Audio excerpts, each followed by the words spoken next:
I've been given everything I Hey, asked for, so you're my of favorite. all the things that has been asked of me today, 350 is the most reasonable and likely, I think. 350, Yeah.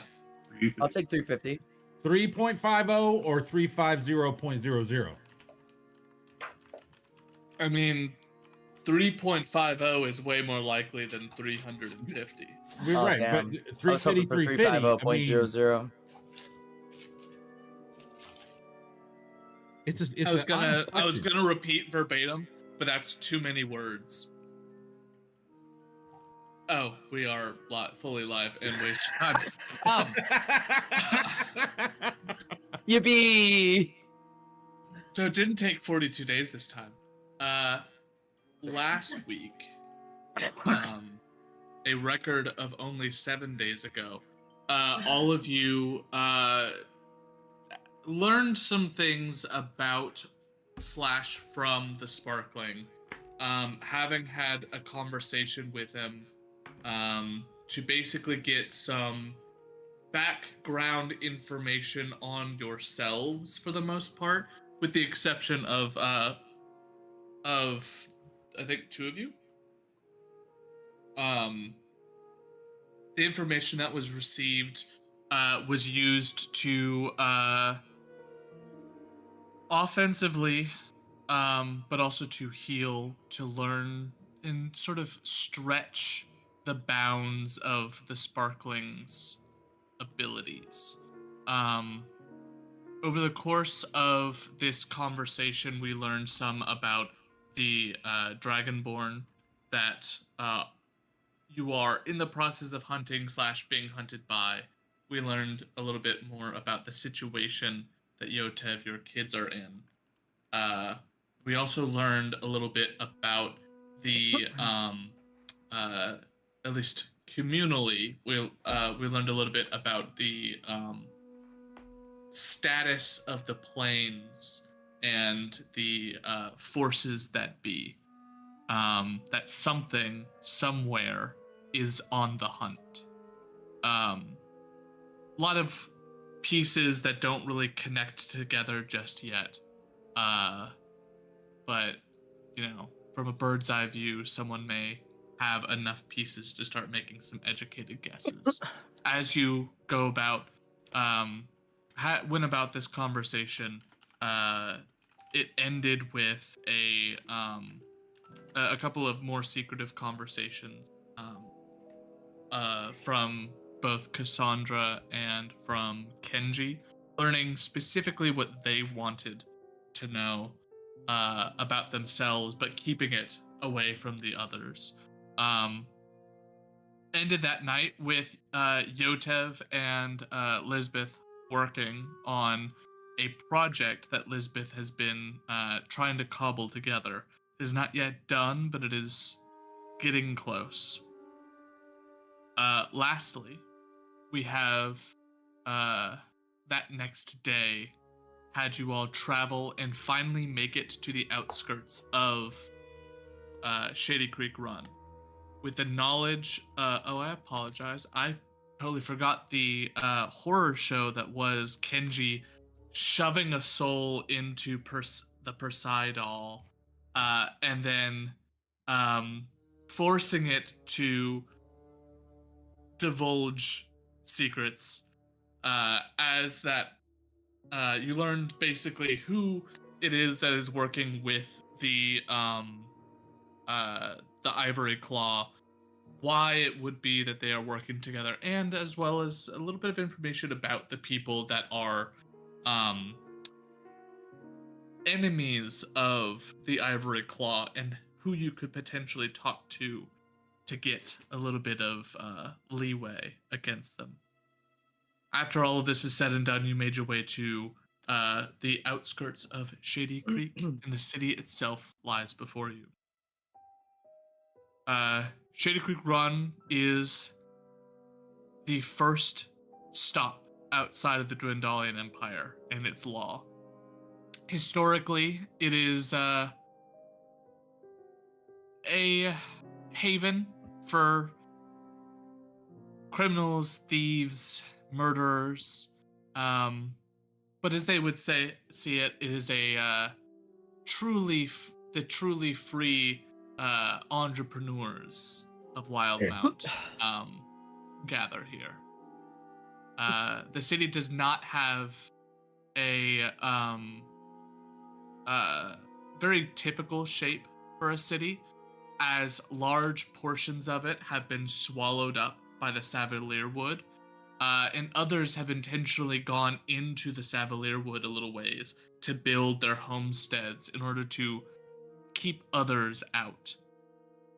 For those of you that have done any base level research into or just heard about this area, you would know that Savalier Wood is a corrupted woods. It is long ago was the home to an elvish city that had fallen, and a part of that fall led to a mass corruption that has caused the forest to become a darker, much more dangerous place. You walk into Shady Creek through the main gate. The street heads north through a plaza and turns into sort of a multi-layered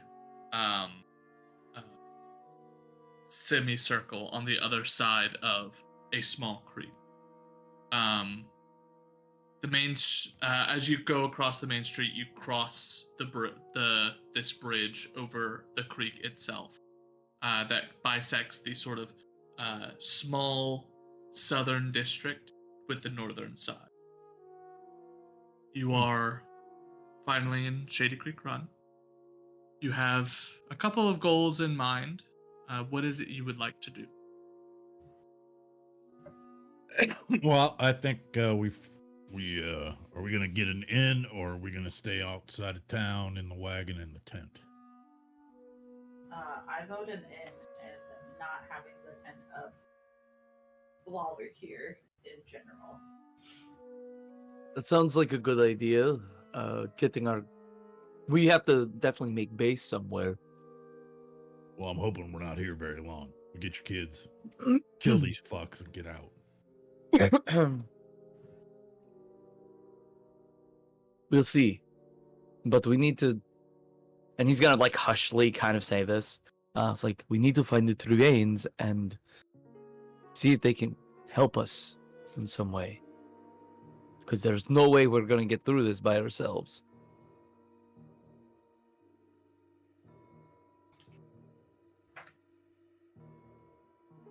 DM, just as a note, whenever we're traveling through this town, I want to be actively looking for anybody who's trying to stalk us or take note of us. Sure. Make a perception check. We've definitely got to be followed. They know we're coming. Ooh. Yeah, as we've walked into the city, I've put up a cloak of many fashions, just kind of hide face a little bit. Sure. What was Actually, I'm going to knowledge from a past life and use that to 23. 23.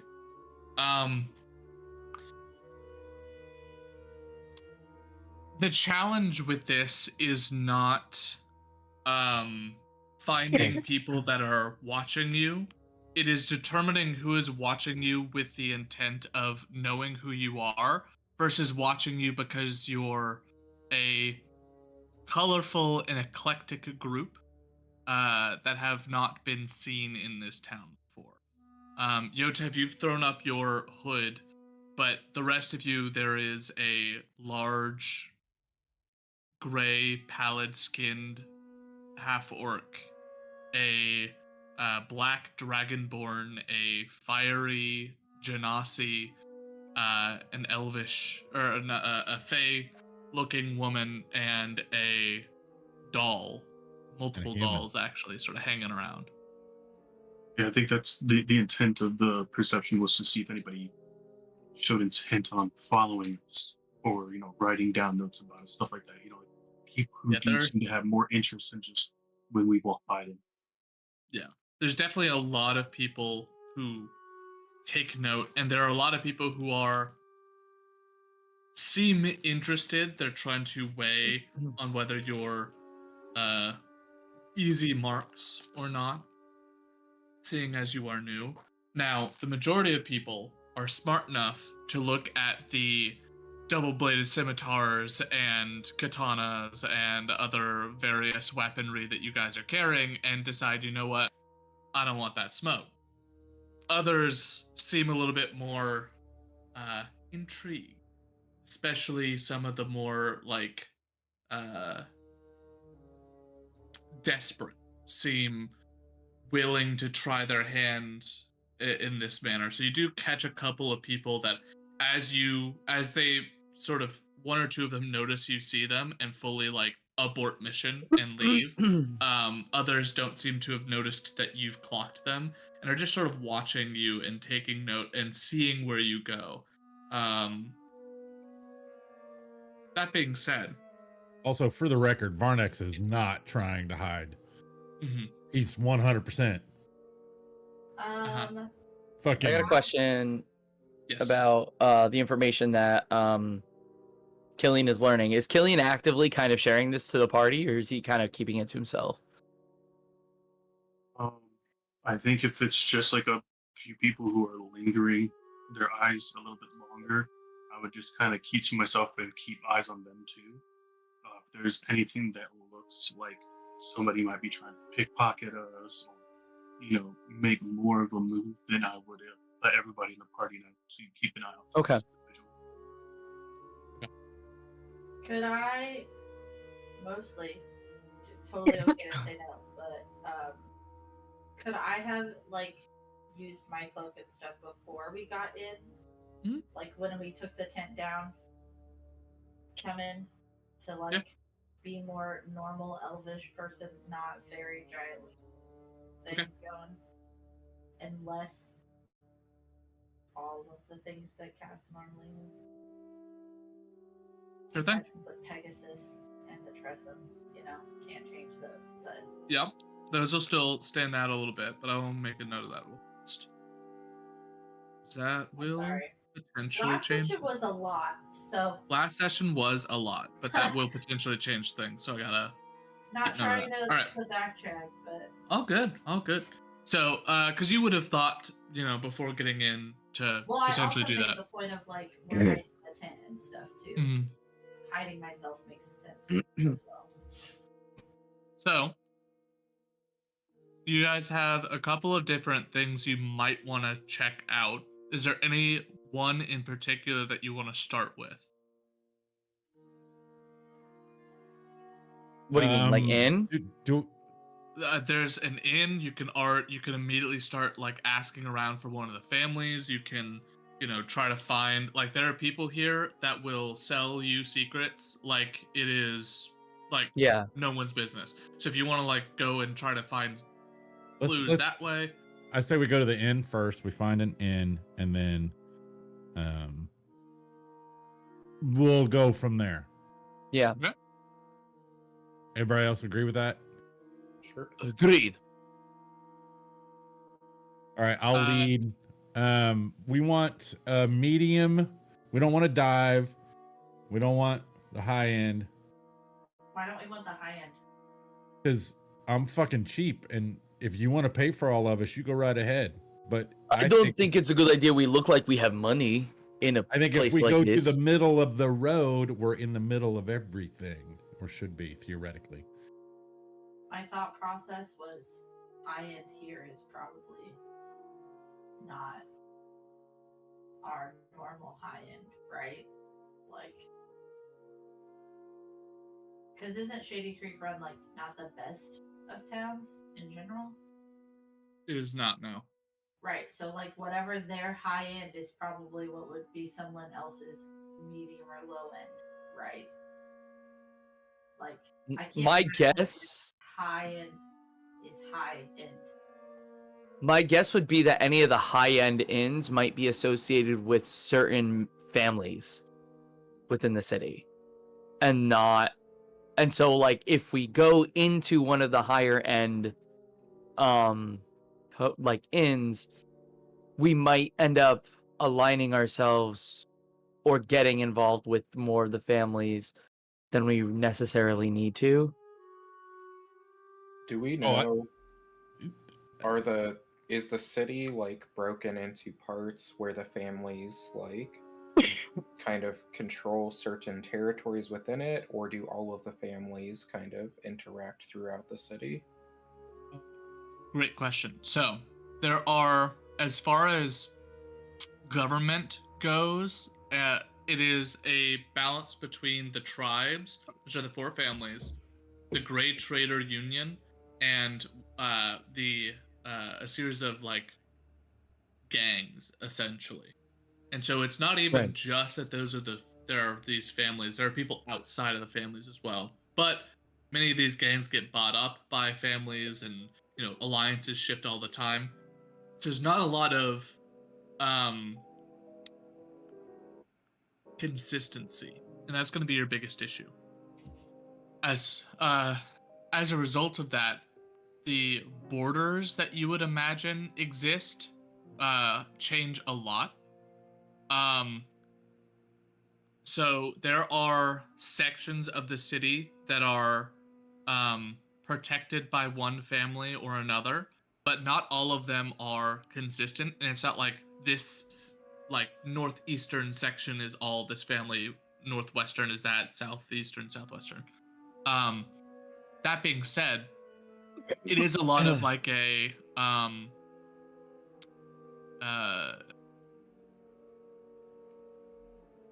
zoned space. So those spaces do exist. Let me see. Be a good one.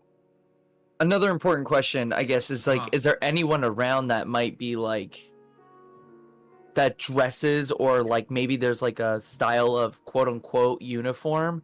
Like, I know like in certain mafia gangs, certain like types of suit wear might be like more specific versus like, and maybe there's like an insignia, like they have like a ring that maybe has a crest of the family, whatever, and associated in these areas. It is very it's either a full bore that is the situation, or it is the exact opposite of like, I look as nondescript as possible. Gotcha. There's really 2 universes that exist here of like, if I walk around looking like I am a Trebane through and through, that means I am pledging allegiance to one house, one family, and that means I have 3 enemies. But if it's an establishment, they fully will have like a, hey, this is who. This is like, owned by sort the of Fist family. sort of. Okay, Yeah, that's so what I'm thinking too. Same area of a question, but what about the white hands? Can we notice or see any of them? Oh yeah, the ivory claws. Yeah. The ivory claws? Great question. I know there's a 23 out for Killian. I'm gonna keep that unless you want to re-roll. For Varnex, go ahead and roll a perception check for me as well. Perception. I got a 19. Not as So- good as Killian's, but not terrible. Not as good as Killian's. Yours is a little bit more specific, but a 19 is a good roll.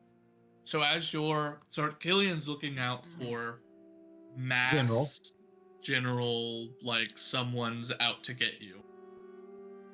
As you guys enter into the square, and you even said that you were leading, so I'll pick up from here. As you enter into the main square, there are a couple of different establishments around that you notice just sort of as notable in different ways. The first of which being, there is in this city a full, like, let me double check I am understanding the terminology correct.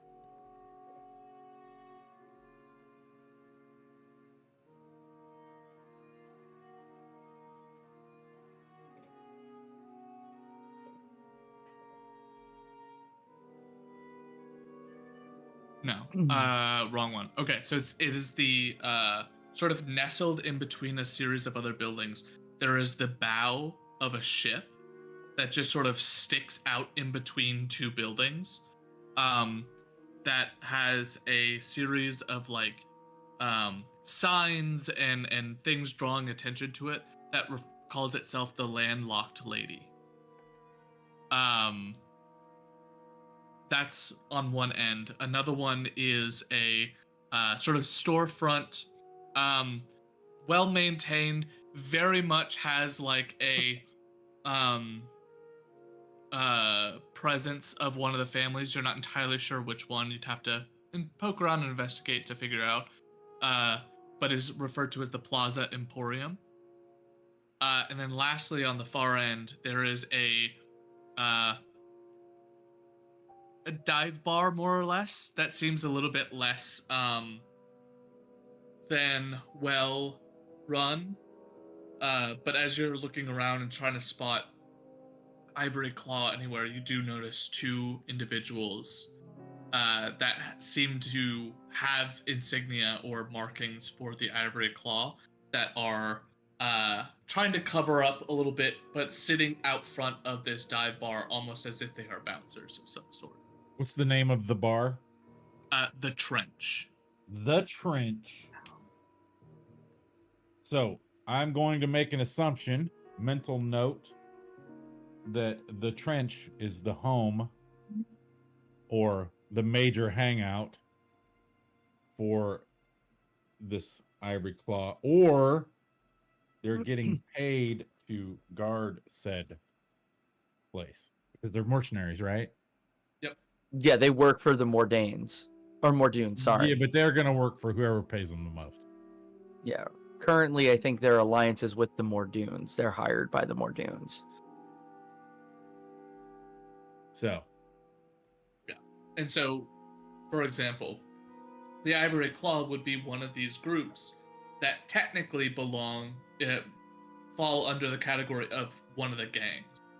Yeah. That group could potentially be bought out by a Trebane or one of the other families if money was there, or if there was an opportunity that, like, you know, the Jagged Toths or the Udalots had that the Mordunes would not be able to.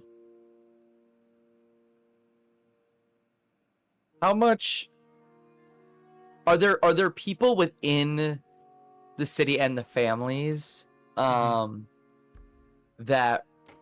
like are dedicated and loyal to the families? Like this is like it's their like almost like this is where they are family and not just like a hire or an employee of the group.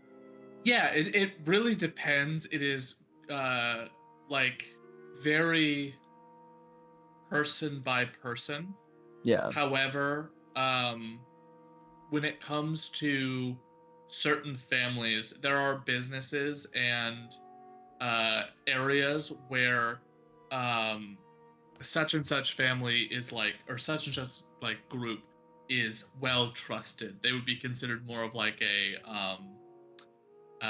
extended family, not actually part of the family, but like your very mafia style vibe of like, here's a ring, you're part of the family. Mm. But not because you're not related to them. Mm-hmm. Okay.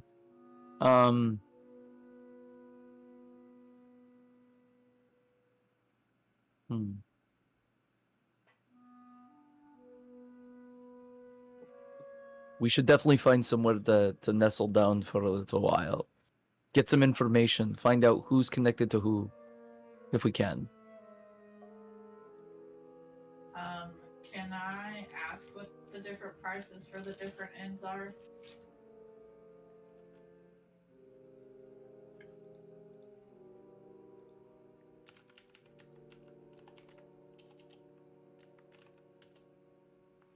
Because I'm gonna be so for real. We already look like we have money in comparison here. So I personally don't see the reason not to just, right? Like our group as a whole Uh, I do worry about targeting and potentially looking like we have allegiances with certain groups by saying in a higher end place. so I would say,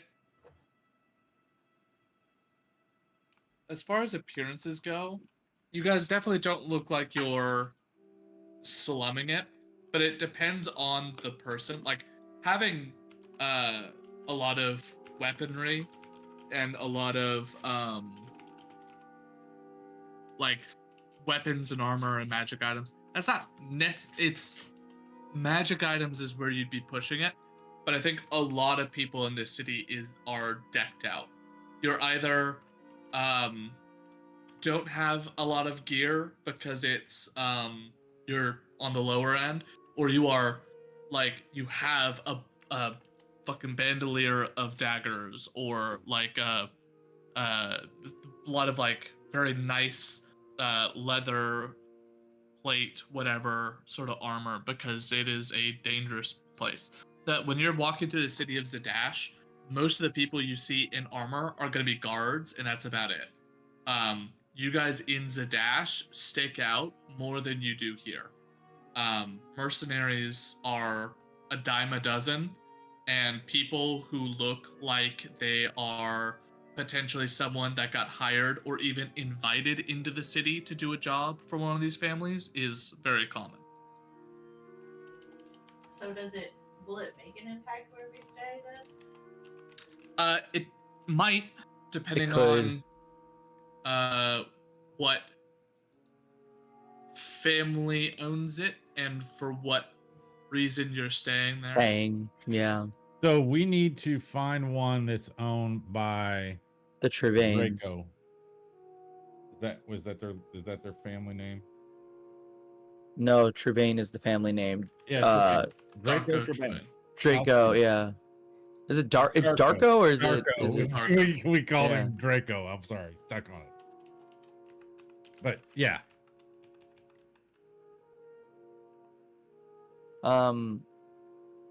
Who had their initial contact with Darko in the party? Or like was told to go find Darko. it was all of us because we got all of Was that it all of us? information from Kren. Oh, that's right. We got it from Kren. Yeah, Right. nudging the noggin. It's Yes, yes. amazing that old guy is nudging the noggin. Michael's like, Arenas gave you Arenas, a ring to give to Zorka. Ben. Oh, is that how it works too? All right. What's the ring imagine look like? It's not easy to just approach the daughter of one of the families, though. But so we know that the Trevain family is interested in artifacts from the Elven city in the area. So presumably this ring has something to do with that, and that's why they would be interested in it.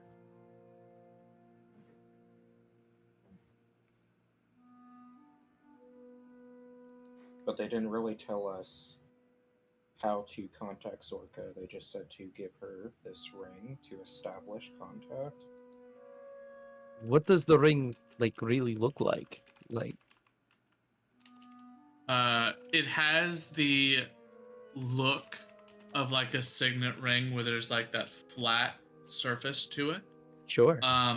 And pressed into it is a it looks like a tree, but has a odd look to like the feather, to like the leaves. Is there anywhere in the area that looks like that? And Yotev is kind of gonna direct that to Aiden, and looking if he's showing off, if like kind of showing the ring.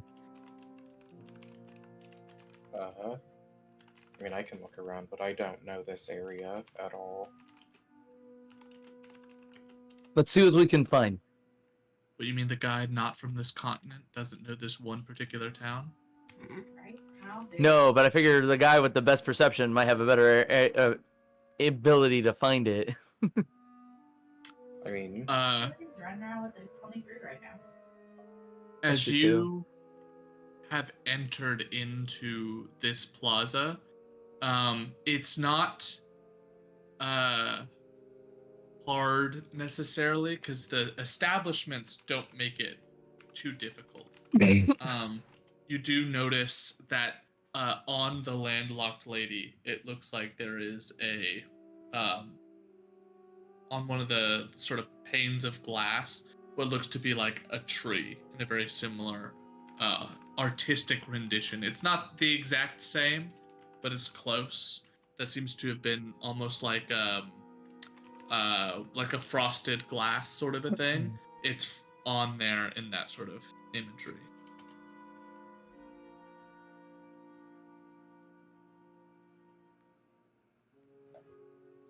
You said this is one of the inns, or is this is just a building? It is a large bow of a ship in the middle Okay. of like a row of buildings called the Landlocked Lady. Oh, okay. Okay. That's Yes. all it is. You All know what? know. I like just the name, Mhm.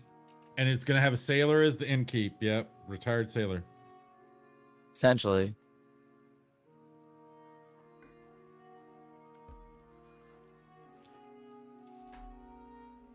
What do we think? This might be safe to presume that this might be owned by the Turbane family right now, or at least under protection from them. I think it's fine. How far is it from the trench? It's about close to opposite side of the plaza. Oh, so I could sit in it and watch the trench. Yeah. Okay, good. If you got the right room. Yeah. Oh, I'm talking from the lobby or from the front porch. And this is Yeah, this is a sure. higher end place, looking place, or this is It's really hard to say. You imagine so because it's a full like front half of a ship. yeah, it's like Um, really big. Someone put money to. I mean, you can't Get it there. imagine it would be transported. It'd have to be built here. It would be crazy to transport it, but If there's magic, you just fucking teleport it or float still it. that's a lot of magic. I was gonna say, Either I way, was still- someone paid a lot of money to make it look like this. So you imagine it's probably higher end, but again, you're kind of guessing. so it looks like it was made, not like it's a crashed ship. It's Like it looks I mean, intentional. Yes, I think is the answer. It definitely does not. Let me put it this way: as far as the map is concerned, the only water near here is the creek that Shady Creek is named after, and that's about it for miles. It's all So good. It's all good. you know, So, do we want to stay Probably here or not. not? I'm good with it because it gives me a tactical advantage of being able to watch. Let's take a look. Let's see what we can find out here. sure. So stepping into it proper, considering that I was given explicit instruction that Varnex is not hiding. Killian. Oh, with a no, I am 23 not. Yeah, Killian with a 23. You do notice that the two people that Varnex had spotted before, the one sitting outside of the trench, sort of perk up at the sight of a black dragonborn dressed up in very intentional paladin garb. They seem to clock him and take note of his presence here.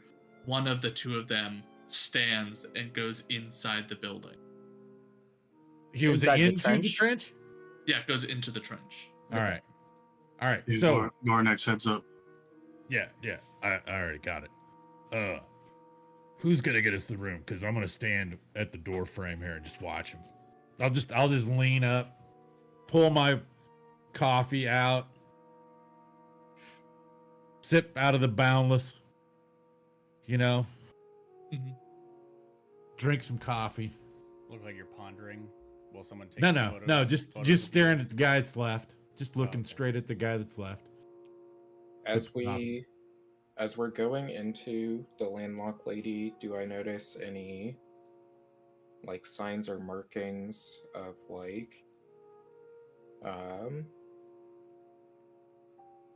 code words or anything that might be used within the establishment, like to let people know any sort of alignment or anything.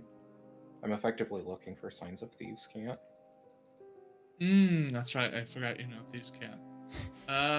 Yeah, there would be markings. Let me go ahead and look up some. Hey, look at yeah. I'll let you guys deal with that. I'll keep an eye on the trench. Uh, I might even do something dumb here in a second too. Jesus. Don't go wild or anything. Hey, Killian, would you mind standing out with Varnex? Make sure he doesn't do anything dumb. Just in case.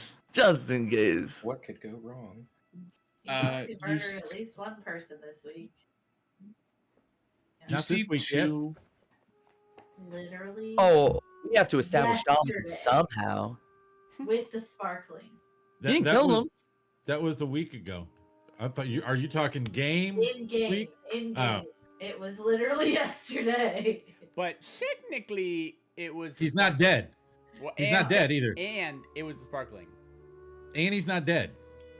He's gravely wounded. Listen. He had a stroke. Or an aneurysm, sorry. Aneurysm. Brain bleeder. It's all good. Jesus. He's fine. So you see two markings. The first is in an indicator that it is a protected location, and that one is not hiding at all. It's very much like it is a less of a situation where they're trying to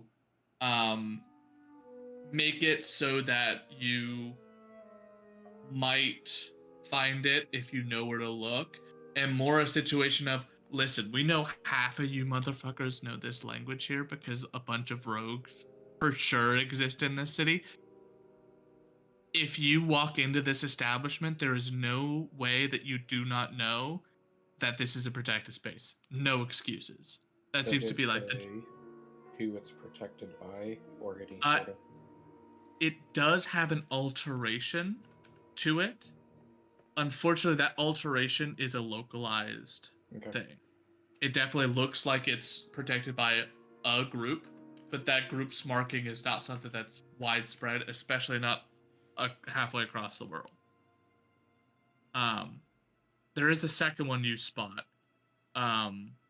This one's more subtle, but is placed sort of like as you walk in.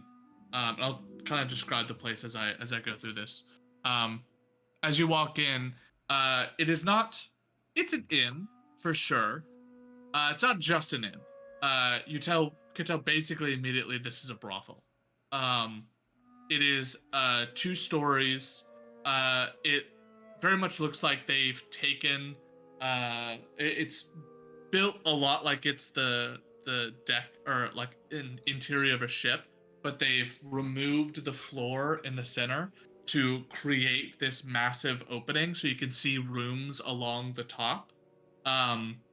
The upstairs is a bunch of rooms where you can either take the room or the room and company. The second story has a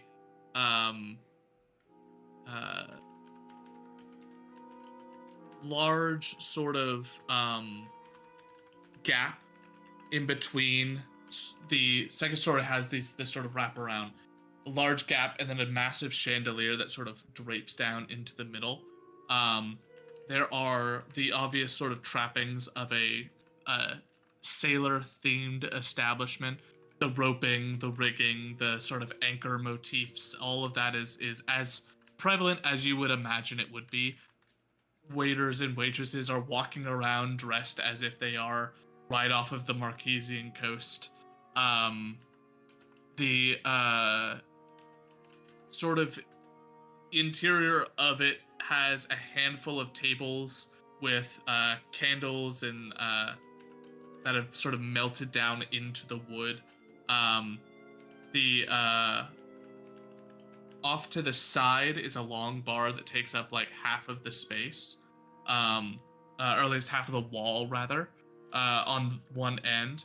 And you can see that in one of the side rooms on the first floor, there's a series of sort of alcoves.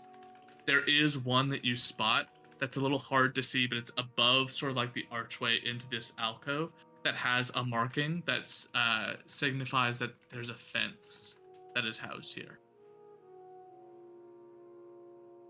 A what that is housed there? A fence. Someone who will buy stolen or illegal goods. / sell stolen / illegal goods. Okay. As you walk in, there's just the loud sort of interior that you would expect from a place like this. A large group of people wandering around, yelling, drinking, and just general sort of merriment shit happening. As you have a couple of moments here, there's a couple of things that places you can kind of go. If you want a more private section, these alcoves seem to be there for that. Alternatively, there's the bar where you could talk to a proprietor or grab a table in the middle.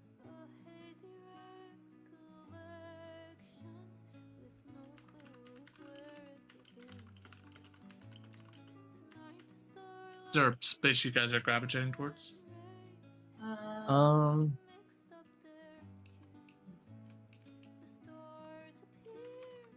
Okay, not the bar. Maybe the bar. Did you say that there was or wasn't a secluded place? Yeah, there are those alcoves on the side, one of which is marked as a fence, but the others seem to be there for if you're trying to have a quieter conversation. Could suggest that. We can do that. Is it clear that like if we go sit down there, someone's just gonna come take our order, or do we have to go to the bar first, grab it, and bring it back to It seems like the alcoves are meant to be like a don't come to us, we'll come to you, or like we'll flag you down if we want something. Main table would be someone will come around. Okay. Then I'll ask what everybody wants for drinks and go get drinks, I guess.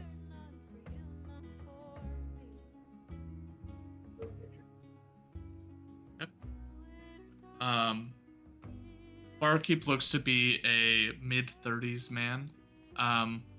Thick mustache, waxed in long facial hair. A balding spot on the back of his head. But otherwise has sort of thinning brown hair. Thickest around the sides and back, thinning here, but a lot of sort of a massive spot. He bright blue eyes, sort of talking with and joking with some people that seem to clearly know him and be regulars. As you walk up, he fully turns his attention towards you and goes, and what can I do for you? You're a new face around here. I don't think I've seen you before. Yeah, we're just passing through town. I would like... He starts making those for you, going one by one. He goes, just passing through town. That's pretty rare for Shady Creek. Yeah, we'd like to travel around, see the world. Good. Sort of pauses for a moment.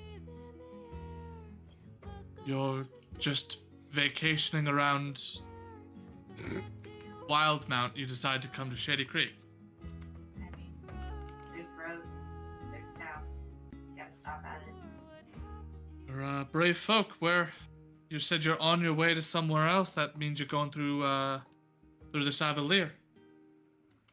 Bernie doesn't know the map. This is effectively, there's mountains on both sides and a thin valley. That valley hits Shady Creek, and everything past that is Savalier for like miles. All right. And after that, you get to like tundra space. Yeah. What's the? This is the farthest northern city, right? This is the southernmost city for the Greg Wildlands. This is north of the Empire, but the southernmost city for the Grand Wildlands. Basically, just past the border. Yeah. I'm gonna assume that we're getting this in, correct? That's why they're sitting down for drinks. Yeah. Okay.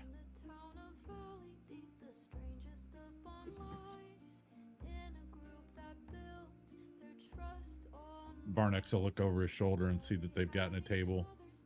Look back over at the guy that's still watching him, I assume. Give a nod, a wink, and then walk in and sit down with him. Sure. What? Okay, so we're down. I can't read. We're down.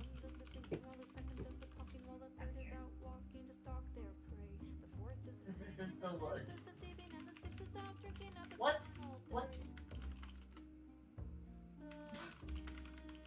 what would be a place we would be going towards, Philo? Because I can't read this map. Yeah, Uthadern. Yeah, Uthadern. Perfect. I Just say that. yeah, nice sunny place in Uthadern. I tried to pull up a map. I couldn't find a map. Tell me a place we would be going to that's a reasonable. I mean, that's like the only thing that really sticks out. It's a big capital city. It looks like there's some other areas, but it's really about it. Yeah, there are others. It's not a lot there that would make sense. Uthadern is your it is a city that's basically when Malaeus Mir went down, the elves scattered, and a group of elves made their way to Uthadern and now sort of co-run it with the dwarves of Uthadern. So he sort of nods to you, goes, Uthadern, sure, it's biting cold up there, but I suppose it's a fine place to visit. You just vacationing to that hole in the ground? So I'm walking up as he's saying this. That's an awful lot of questions you got there for somebody that's going to pay to stay at your inn. Sort of smiles at you and goes, "Oh, don't worry. I'm good at keeping my mouth shut. That's one of the talents that you learn here in Shady Creek." Well, our direction and destination is not here. That's all you need to know. Sort of nods, knowingly, goes, got it. He puts the last of the drinks in front of you and goes,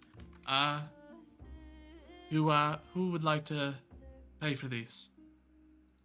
Okay, can I ask how much rooms are too? Oh, sure.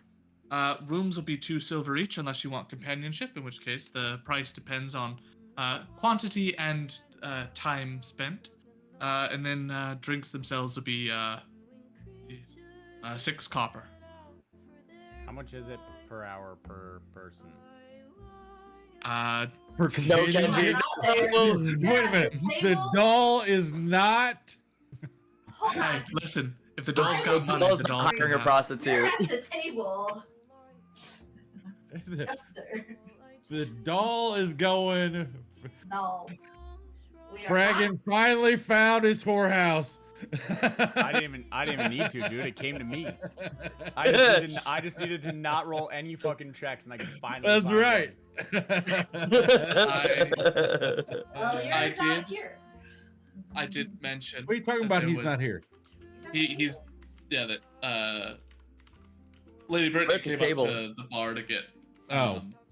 Everybody else is at the table except for you and me. So it goes 2 silver a room, and 6 copper for the drinks.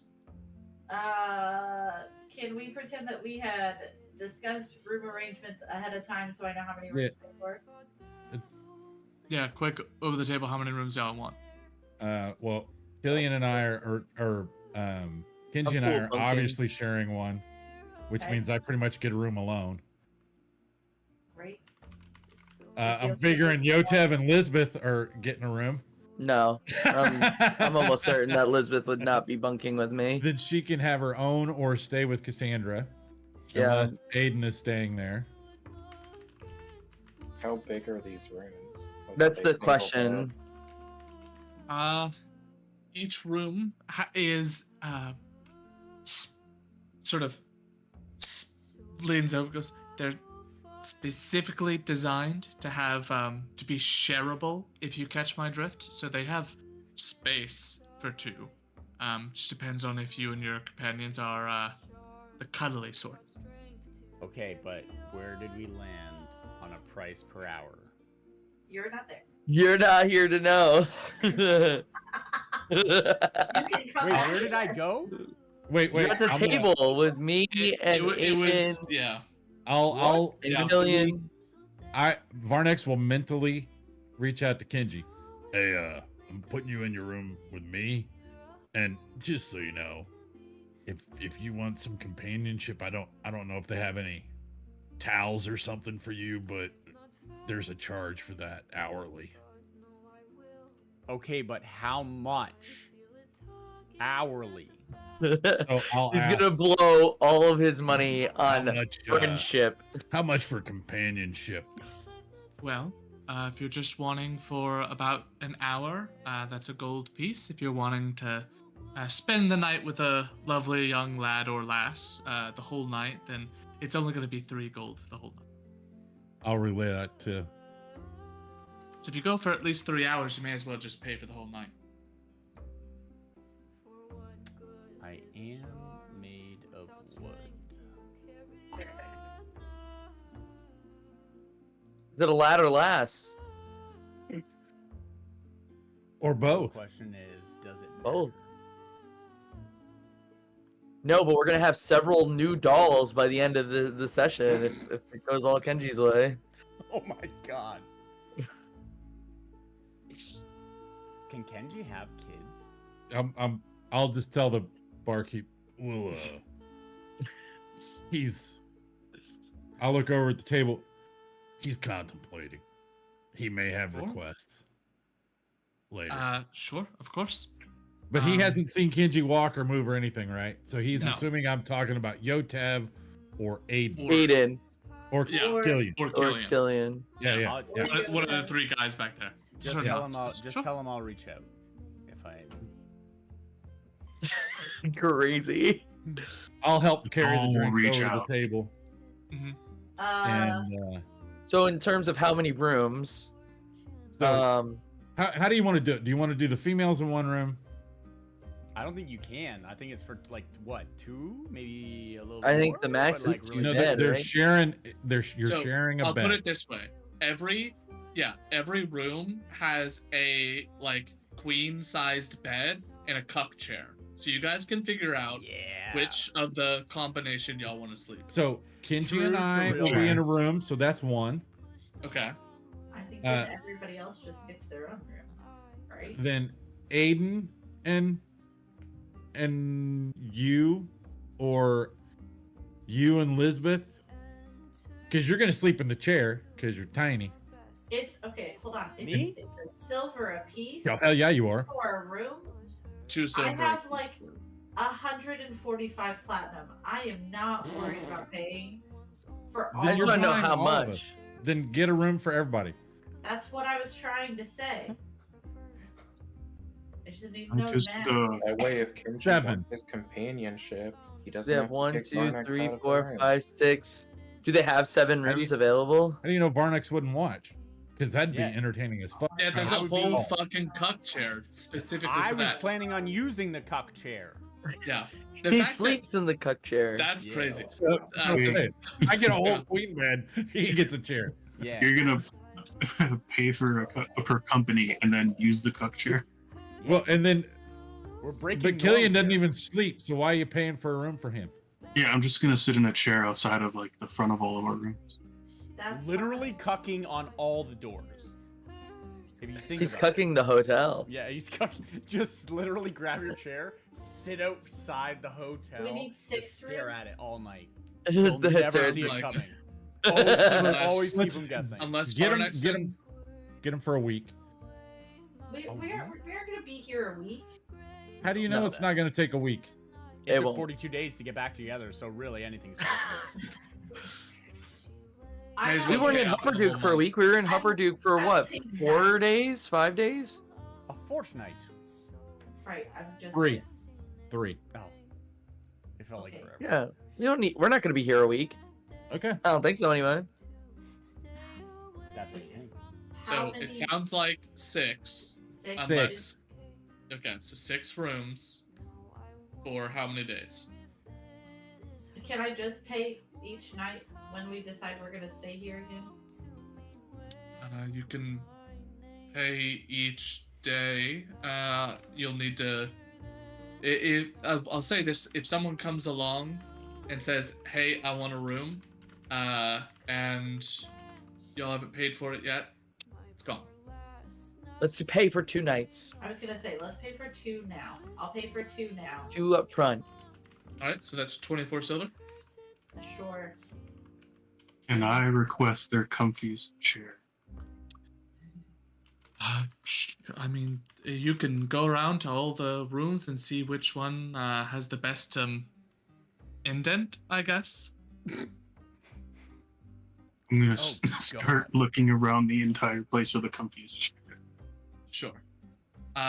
There are very nice seating here, but most of it's stuff that used to be really nice and it's slowly sort of deteriorated over time. The place Can I is just call it clearly. 25 silver for the drinks? I'll take. Sure. I'll take Well, the. how much were the drinks? 6 Six copper. Copper. Jesus. So that's a tip. Yeah. Yeah. For the Big drinks. ass tip, but you know. Hey, listen. Money speaks here. That's You true. want something?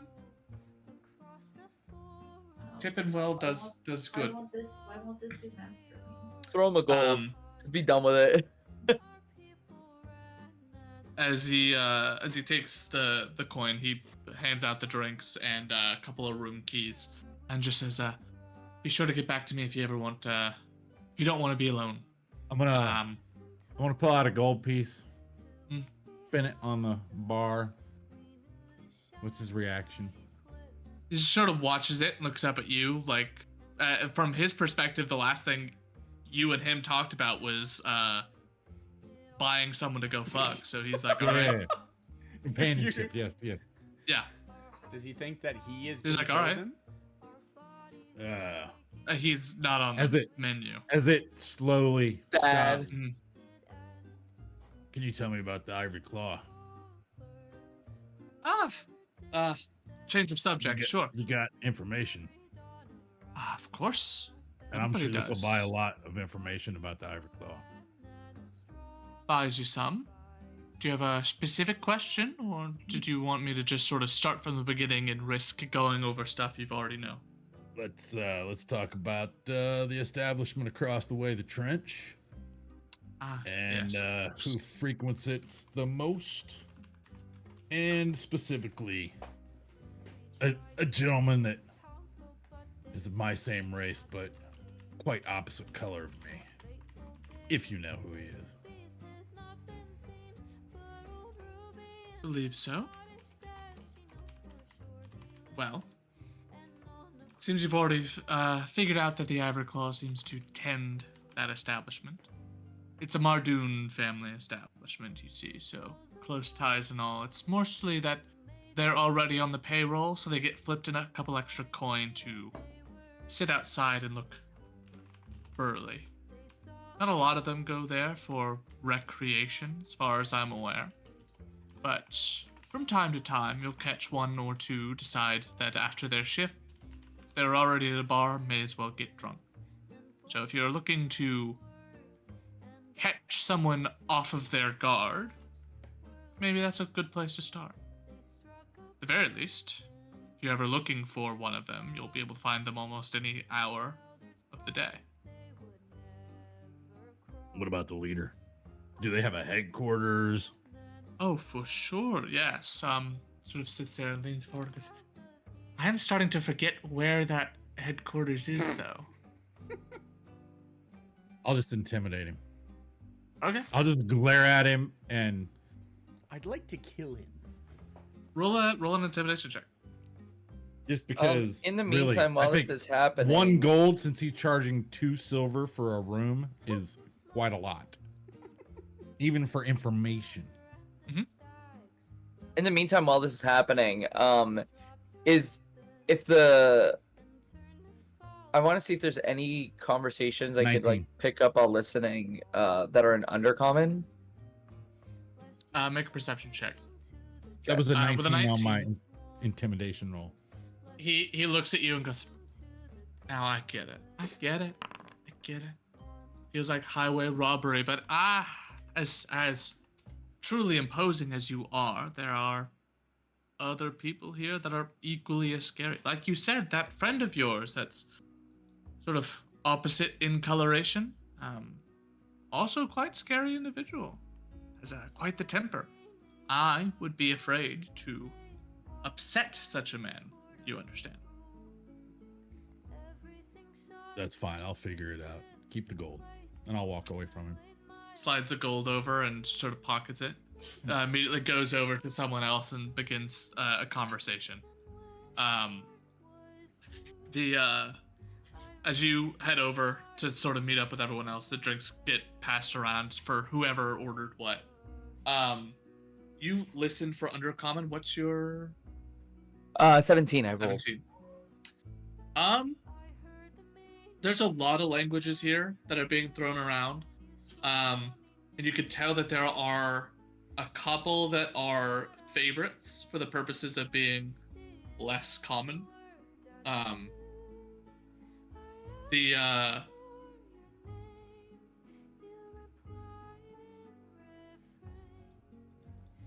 Yeah, you catch one conversation in particular that you can tell is like, it's undercommon, but still being spoken a little quiet, just in case other people Sure. around can tell. There seems to be an orcish individual with what looks to be like a wood elf. The two of them are sitting off at a. They're actually in the booth behind you, like the alcove behind you, sort of talking. The wood elf makes a comment of like, "Is there any lead into potentially getting our mutual friends to agree to working with me?" A half-orc says, "As far as I can tell, they're pretty set in their ways as not getting involved. Taking a side can be dangerous. I think that I can get things moving, grease the wheels a little bit." He says, what else is? Of course. I have to go back and have a conversation with some of the others, but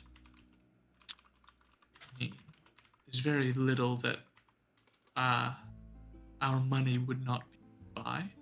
How much are they asking? Well, great traders enjoy extended freedoms due to their affiliation.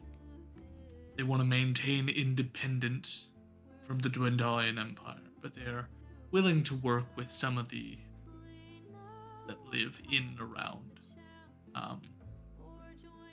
those more disreputable businesses.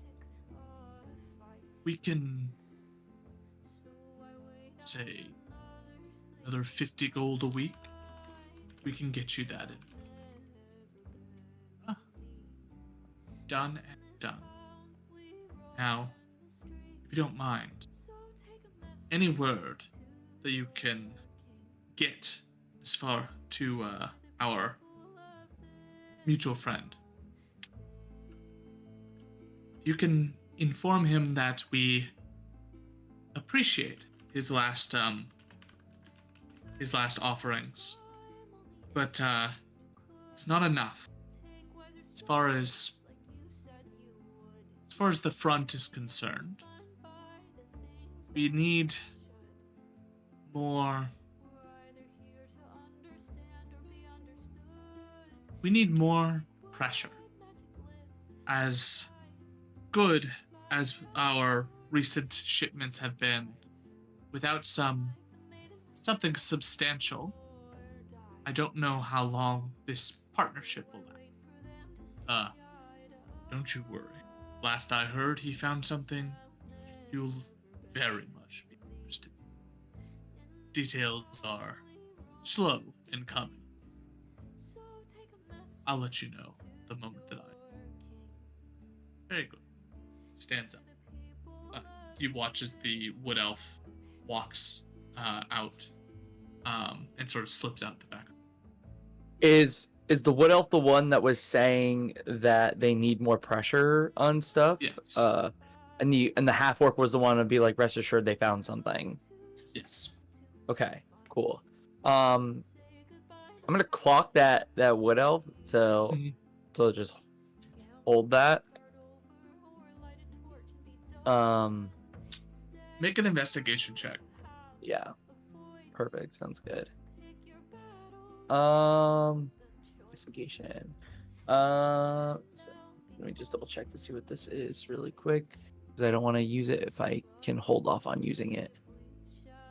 I think it's an action. Wait, no, that would be a feature trait. Where is? Are you looking for a flash of insight or Flash of genius? I'm just Flash looking of to see genius? where that is. If it's or a plus reaction or if I have gives to. you advantage. Yeah.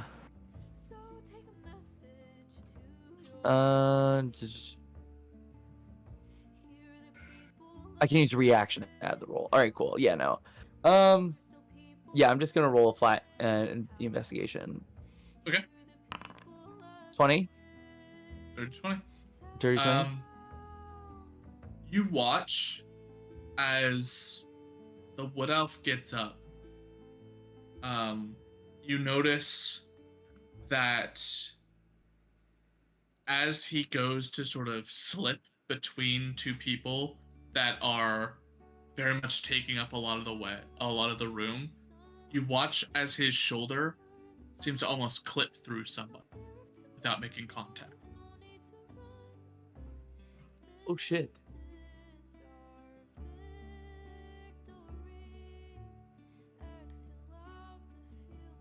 Was there anything that he was wearing that would stand out with that investigation?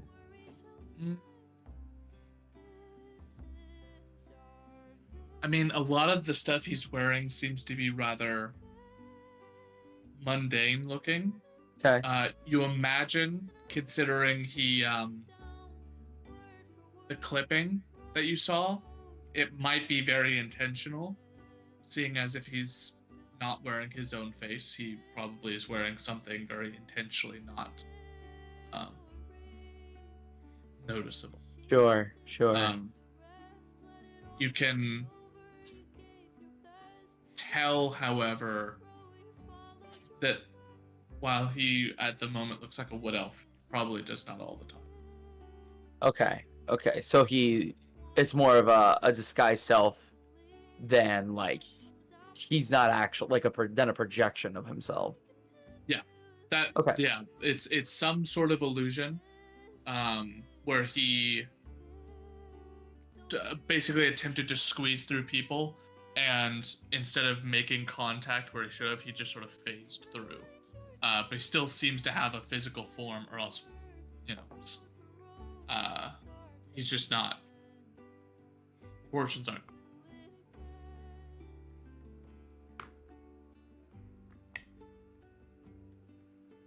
The booths that we're at right now, and the one that would be behind us, then effectively too, are they like open curtain, or are they more like closed, or do they like get closed They have off? curtains that can be opened or closed. Okay. They were closed until he left, so he stepped out, and the half orc has like sort of grabbed the thing and pulled it back. Close. Okay. And is now just sort of sitting there for a few moments before getting up and leaving. You see, like they probably planned on not leaving at the same. Okay. Additionally, I'd like to try to see if I can like. I'm gonna keep an eye on the half orc too, try to retain that, or see if there's anything fishy about him. Same Similarly. investigation check. You sort of, a few minutes later, he stands up and he goes to leave. You don't catch anything unusual about him. He seems to be, at the very least, if he has some sort of magic on him, it's not obvious one. Although he also kind of doesn't come across as someone that has a lot of innate magic to him. The Wood Elf definitely seemed kind of more magical in comparison. Mm-hmm. Seems to be more of like a mundane individual walking off. Gotcha. I'd pass this information along to Aiden and whomever is at the table, just kind of like under breath. Just saying that who we're looking for might be closer than they appear, but it may be hard to recognize who we're looking for. I'll be right back.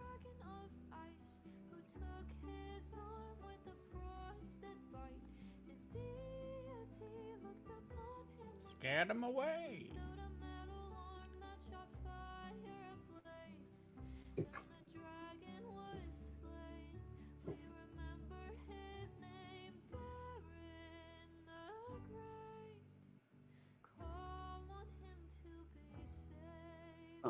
Mark.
Everyone's back at the table now, right?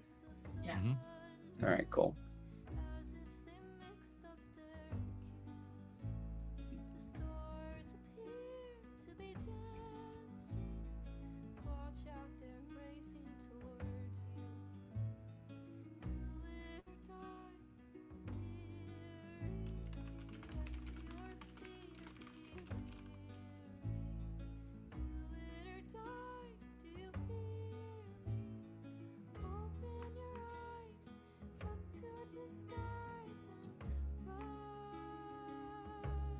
What are we waiting on? Caleb? You said we'd be right back. Oh, Yeah, sorry, I didn't know if you guys could hear that, but if I didn't turn it off, it would keep going off. I heard nothing. sorry, I didn't have Oh, well. I didn't have Discord pulled up and didn't even. Might not have mattered. That's fine. So, if you guys have all gotten back to your table, if there is a discussion to be had about what the next plans are, be a good time. Otherwise, if you already know, what are next steps? What time of day is it? It was about half a day to get in, so you're looking at right now. It's about lunch. This is the lunch rush.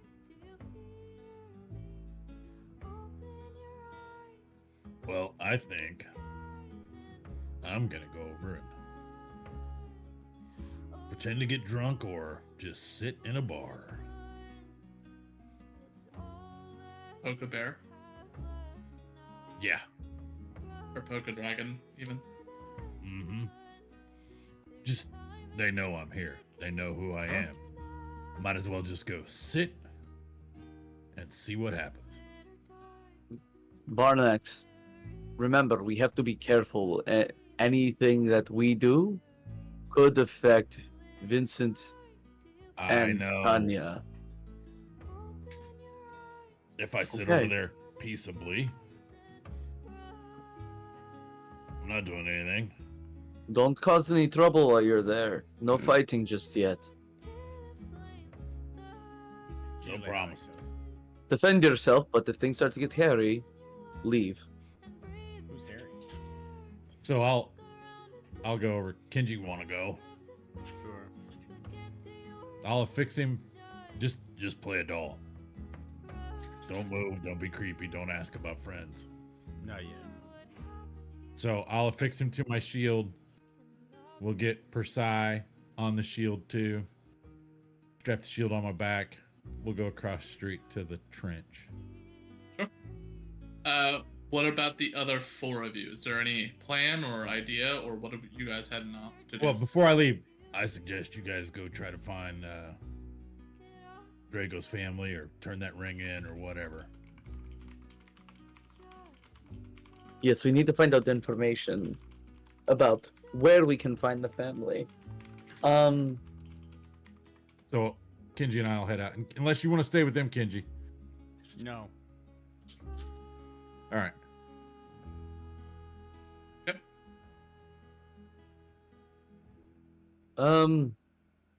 Yotep is like trying to think before just trying to ask information. Mhm. And is curious if there's anyone from my supply chain background that I might be able to reach into contact with.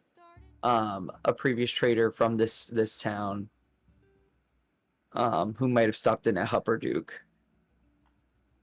Okay. Um, Can you post that real fast? Yes. I can try. So failed merchant. I'm looking. It doesn't look like I can actually like drop it, but as the feature, hold on. Let me go find it again. It says, from your time as a merchant, you retain connections with wholesalers, suppliers, and other merchants and entrepreneurs. You can call upon these connections when looking for items or information. And it can't seem to like drop it anywhere. And I don't know where it is in D&D Beyond to copy paste it.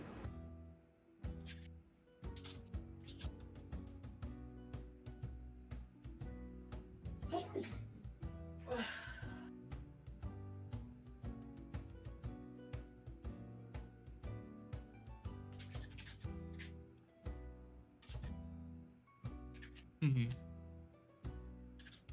Interesting. Okay.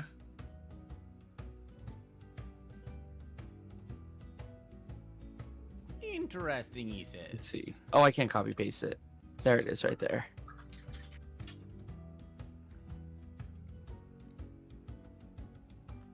Where is this on your sheet?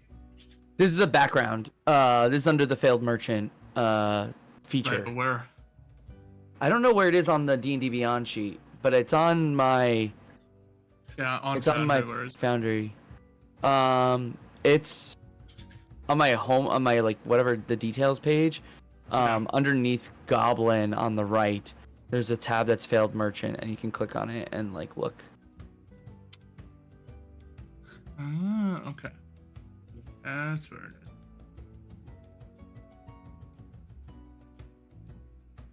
Interesting.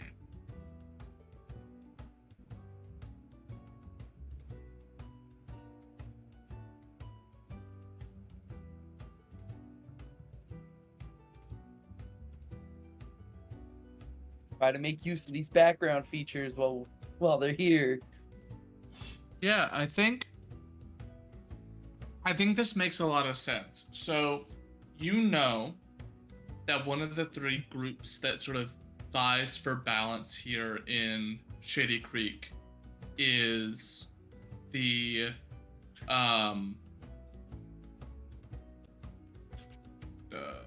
Great Trader Union. They are composed of reformed, mostly criminals and outcasts, who are basically trying to establish trade with foreign society. Their goal is to basically try to see if they can make Shady Creek a little bit safer and free from the families and gangs and all of that, while still maintaining like a distance from the Dwindalian Empire. They're basically trying to like, hey, by establishing like, hey, we're reputable, you can trade with us, we're fair, we're, you know, whatever. The idea is to sort of grow that relationship with places within the Dwindalian Empire, but without actually getting accidentally absorbed, which is what happens to a lot of which is what happens to a lot of city-states. The Union has has done a lot of work with Hupperduke, mostly because there are specific things that can only really be found in the Grang Wildlands. Yeah, they are. That if are traded too openly with like the Mardoons or the Trebanes or one of those other families, gets like heavily scrutinized. So the Union's gotten some of a foothold in Hupperduke itself. That being said, it's more expensive through the Union, mostly because if the goods aren't stolen, they have to be purchased, and therefore to make a profit, they got to be priced a little higher. If you want on the cheap, you go to the Mardoons or the Trebanes because you can just go to the family who stole it and got it for free. They could sell it for half the price and still make a good buck off. So you have a couple of people there that you know about that you could go and reach out to. What exactly from them do you think you're looking for? I'm looking to see if they know how to find the Trebane family. Sure. And if there's anyone in connection that they can like, if they know how to get into contact with them. Well, we've got a contact. We have a contact, but we don't know how to reach that contact. Yeah, but that's easy. Ask for him. I mean, I know I'm not there, but Yeah, it's asking someone reliable. Right. Sure. That's not Yeah, going to you kill us ask or him like rat us a out. bartender. It'll cost you go do gold. It'll cost you a gold. He seems Oh, super speaking of reliable. that. It's just it's a public space too. There's a lot of ears that are listening in this bar. Sure. You know. So that's where you're off to. What about the others? Where you want to go? People going with them, or? I think while he's pursuing that, I'm going to try to talk to the fence. Okay. Can I go with you? I don't care. I'll go Um, with Yotov. Okay. Yotev will ask Liz, do you want to stay here? Do you want to go? Where would you like to go? Well, I don't want to be sitting in a booth on my own. It's a good idea. And Oh wait, Sort what of. if then I can go do something? I think it'd be good for me to talk to the Union. Actually, there's a couple of people that I think have traded with the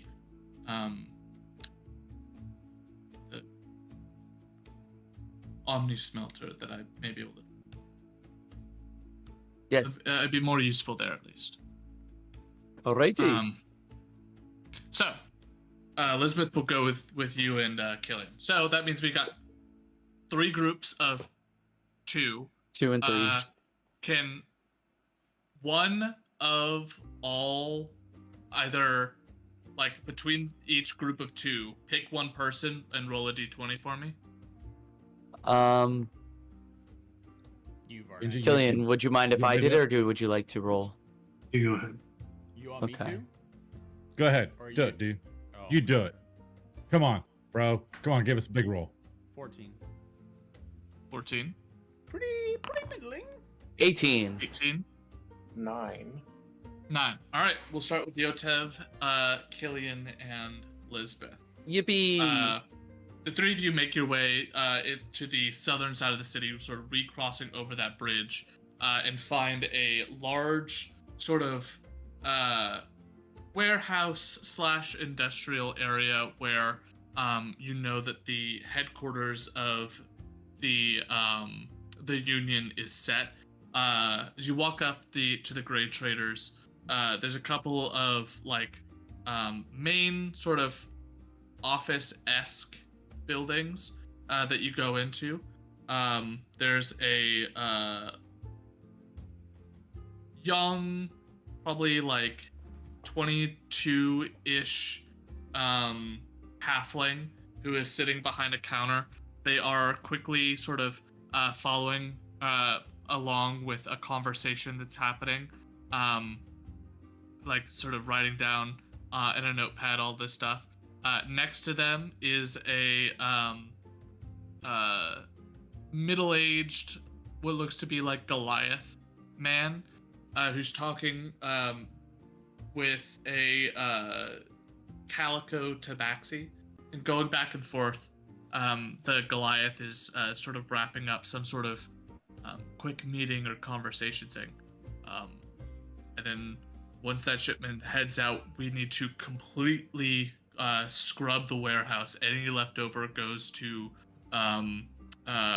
the market here within the city, because we have to unload all of it to get the next shipment in. Should be coming in tomorrow at about 3 or 4. We're gonna be able to make that work. And the tabaxi just sort of quickly nods and goes, we will be sure to make sure that that is cleared by then. Is that all? The Goliath goes, yeah, that should be. Turns around, and you recognize the tabaxi. They are a bit sort of frantic. Every time that you've had correspondence with them, it's been like hastily scribbled notes and a not super. They're very detailed oriented, but it's a lot of the things that they when they write something down to like send out, they're not being thorough necessarily in their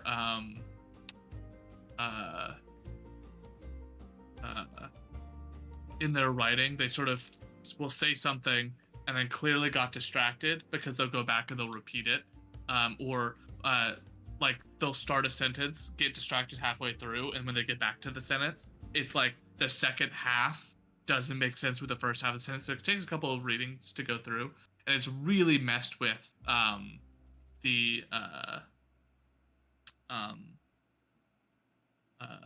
conversations that you guys have had. Doesn't help when you're running a business that's not doing super well, but you know. But they are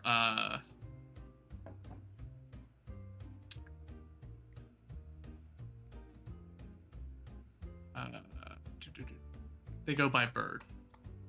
Bird? Yes. Bird. Just Like BYRD or BIRD? Like BIRD. You know, tabaxis normally have like a small phrase that's their name, and then they shorten it to. Gotcha. So this is Berdonkel, huh? No. The full phrase is call of a bird, but they just go by Bird. It's a bird is a word. Bird! Good to be seeing you again, old friend. Yotev, did not think that you would be joining us in Shady Creek. It's been a long time since you and I have had conversation. Is Iron Snarf Industries back and running? It is getting back into works again, yes. Thank you for asking. Well, excellent to hear. Sort of looks over and goes, Lisbeth, you were with him too. Good to see that things have been patched up.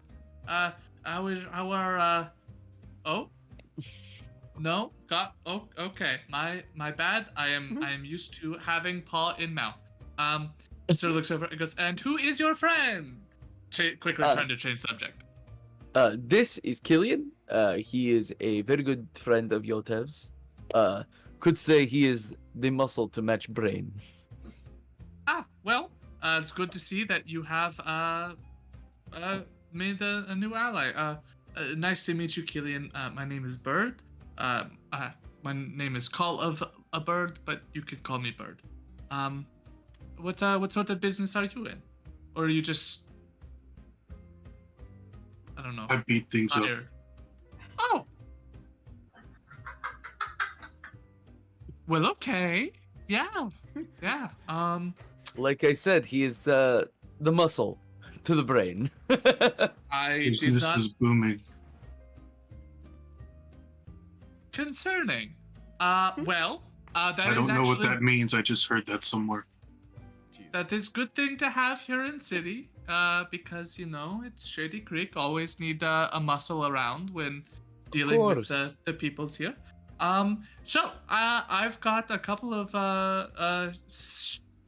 of your old items that the I don't know if you just heard, but the rest of the stuff is gonna have to go to market. I can see if I can pull it off before it gets there. Is that I assume that's what you're in the market for, is that not?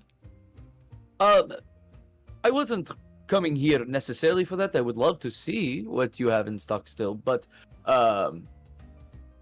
if you're not too busy, we would like to have a small private conversation if possible. They kind of look around at like the sort of glance back and see like a group of people rushing to get orders filled in and goes, "No, never too busy for old friends. Let's go talk in office." Sort of leads you into an office space. You see that the halfling behind the counter is sort of watching all of this, and whenever they say no, goes a little slack-jawed, like, because they now know that they're about to have to be left with all the work. Just watches as the door closes. Jesus. Unfucking believable. And goes off to go do work. And Bird sort of sits down behind their desk and goes, "So, what sort of questions did you have? Conversation to have?" Well, I will not beat around the bush around here. We have come here on very important business. We're dealing with some pretty shady people, obviously being in Shady Creek Run. The irony is not lost on any of us, yes? We're hoping that you might be able to help us find someone from the Trubain family. I know that's a big ask. It's a concerning ask, to be sure. Why are we looking for a Trubain? I'm not sure if you should really know the information, just because it could lead you into some danger. This is good point. I will stop asking stupid questions. What? Is it a specific Trubain we are looking for, or is it just in the direction of a Trubain? If possible, we're looking. What was the name of the Trubain person that we're looking for to give the ring back to, or to establish contact with? Was it Zorka. Darko? Zorka. Zorka. Okay. Michael said it, but then it was muted, so you didn't hear him answer. Yes. We're looking. This is a big ask to make the connections with Zorka. I'm sorry, that was that was entirely involuntary. I'm so sorry. I know. It is possible. It will be hard to get audience with Zorka. She is not. She is sort of reclusive. Of course. You can ask to her residence, I suppose. That would be bold. I know that she helps to run the sort of interpersonal relationships within the city, talking to business owners and gang members and murderers and assassins and these sorts of things. She's one of the more trusted individuals as far as the children go. Her generation. She is sort of, rumors, if they are to be believed, say that she is sort of in line to be next up to take over, sort of like second in command or chief in training of sorts. Has been put in position to talk to all of the connections and make sure that they have good working relationship. You might be able to climb up through one of them if you gained one of their trust, perhaps. But That is how what we're urgent trying is to. this? It's fairly urgent. We do have something with us, not on us in our group. There's a few more of us. Go on. That was told that would help us gain contact with her or establish contact with her. Okay. Sure. But the urgency of something like this is very, very dire. So if there's anyone that we can establish contact with to even get that information to Zorka and get a meeting with Zorka, that would be very helpful. You could try to talk to one of the people that I know she works with very closely. It is a little bit dangerous because, as I said, the people that she works with, they are the murderers and the assassins and the like. Of course, But, of course. Could work, I guess. There is a Leonin man. He stays the north half of city. Sort of. Hold on. Takes out a map of the city. It's like a series of maps. Like a thing on the table where you can pull, and it has different layers. So like, the top layer is the map of the entire continent. Second map is just the Grand Wildlands. Third map is like of Zadash, and then of other cities. And eventually gets to a couple layers deep to get Shady Creek. Okay, north half of city, right about here. This is a small, sort of blacksmithing shop. Right behind it is Speakeasy, sort of small watering hole for people of unscrupulous nature. You would need to talk to or find Tior. Tior would be your man. Tior. Yes. Thank you. Okay, Tior. What does Tior look like? Who is Tior? A big Leonin man, massive mane, rippling muscles, scars on snout. Looks sort of like there is old romantic novel that my mother used to read. Okay. Named after a man with fabulous long hair. Sort of like that, but if man was lion. Very handsome young man. Old man? Leonin. Okay. It's not a lot of speaking as a person that is half feline, half person, half one of you. Not a lot of us in the city. So he Not a lot stands of out. us at all. For sure. Okay. If you see another Leonin that is not him, then congratulations, you found the only other Leonin that in the city. Like, it would be very unlucky to run into a different Leonin. Well, thank you for the information on that. No, yes. No, I No. would be careful. Tior, Of course. because of the whole murderer assassin sort of a thing. I don't think he is murderer. He might be It's murderer. pretty safe to assume that anyone in this city is a murderer. Now, I personally take a little bit of offense to that. All things considered. Of course. That being said, he is still dangerous. He works with he is not a member of gang anymore, but he was member of gang, and did his best to try to uh, he now has left gang life, but is sort of liaison between multiple different gangs. He is sort of like step below Zorka. Is why I'm sending you. Okay, I'm he's left suggesting- gang, but he is with the Trebane family. Is that Yes, is he, okay? he was sort of he was hired out of the gangs to work for the Trebanes. Now he works as a intermediary for multiple gangs that are all under Trebane. Oh, okay, yes. So he's moved up he's a in the world. direct- Good for him. Yes, Good for him. He's a sure. He's a direct That's the report likely one. to Zorka. Okay. Sure. Sure. Yeah. Yeah. I mean, I guess. Um. Arguably does more damage to city in current role than last role, but it's their own. Probably. But yes. Okay. Very good to know.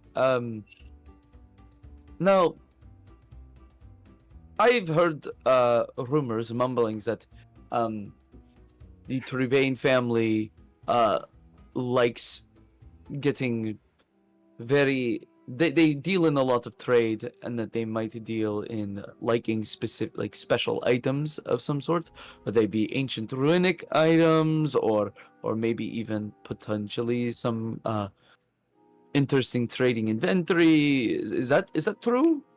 You've been doing very concerning amount of research. I suppose it is good if you're going to go and talk to a Trebane to know business that they are in. But I'd like to know what I'm getting myself into. Yes. Yes. They do a lot of work within Malayasmere. Malaysia. I assume you have heard. Yes. We've heard of Malaysia. They send in individuals, sometimes gang members. They've sort of stopped with the gang members, mostly because these gang members sort of don't always come back, sort of a thing. Of course. So instead, they send they hire out young fledgling adventurers to travel miles into Malayasmere, into Savalierwood, go into Malayasmere, find a artifact or two, and then come back with an artifact and take it, pay them, and then sell it for probably 10 to 20 times the price to some collector. Okay.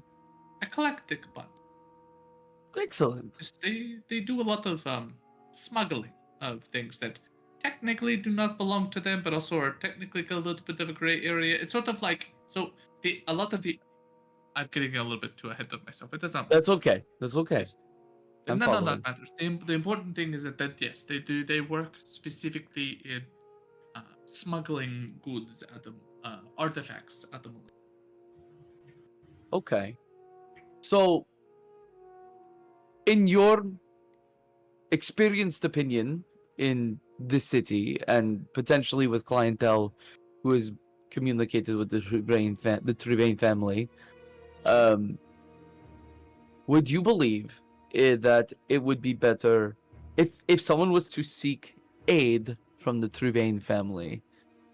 Would it be better to show up with something that they could use in their trade, or do you think a previous connection would be enough?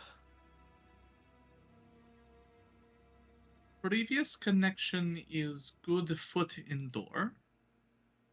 Here is concern. If you show up with gift, that is great, but I feel like gift might be seen as just that, a gift. If you Okay. walk in with both the word of a trusted ally and a gift, it may be seen as this is simply your way of getting in, not the deal that is to be brokered, right? Why would they, if they know that you already have this material, why would they ask you, or why would they do a bunch of things just for something you already own? Something that could we already simply- have. Yeah, they could simply kill you and take it from you. Instead, it would be best to sort of offer something. Like if you already have something, stash that something away. Offer to go in and find a thing in Malayasmere and then come back with the thing and be like, oh, look, we just went in and it was super dangerous, but here you go. Here you go. Okay. I would Okay. say, additionally, families are dangerous. If you are looking for assistance, you need to have clear idea of what they will want and what they will gain from helping you, or what you will be willing to give them. They are. I will also say it would be smart to start low. Low ball your offer, and then meet in middle, because they will. There is a dance that happens. You offer them 1,000 gold. They say 2,000. They slowly inch you up to paying. If you only have 1,000 gold in pocket, you say I will pay you 1,000 gold. They'll slowly inch you up to where you now owe them 500 gold, having met in Yes. middle. Lowball, especially when it comes to offer favors. Favors are dangerous in the city. Of course. Excruciating. Well, I believe Lisbeth might agree with me, but our situation might require making a risky alliance.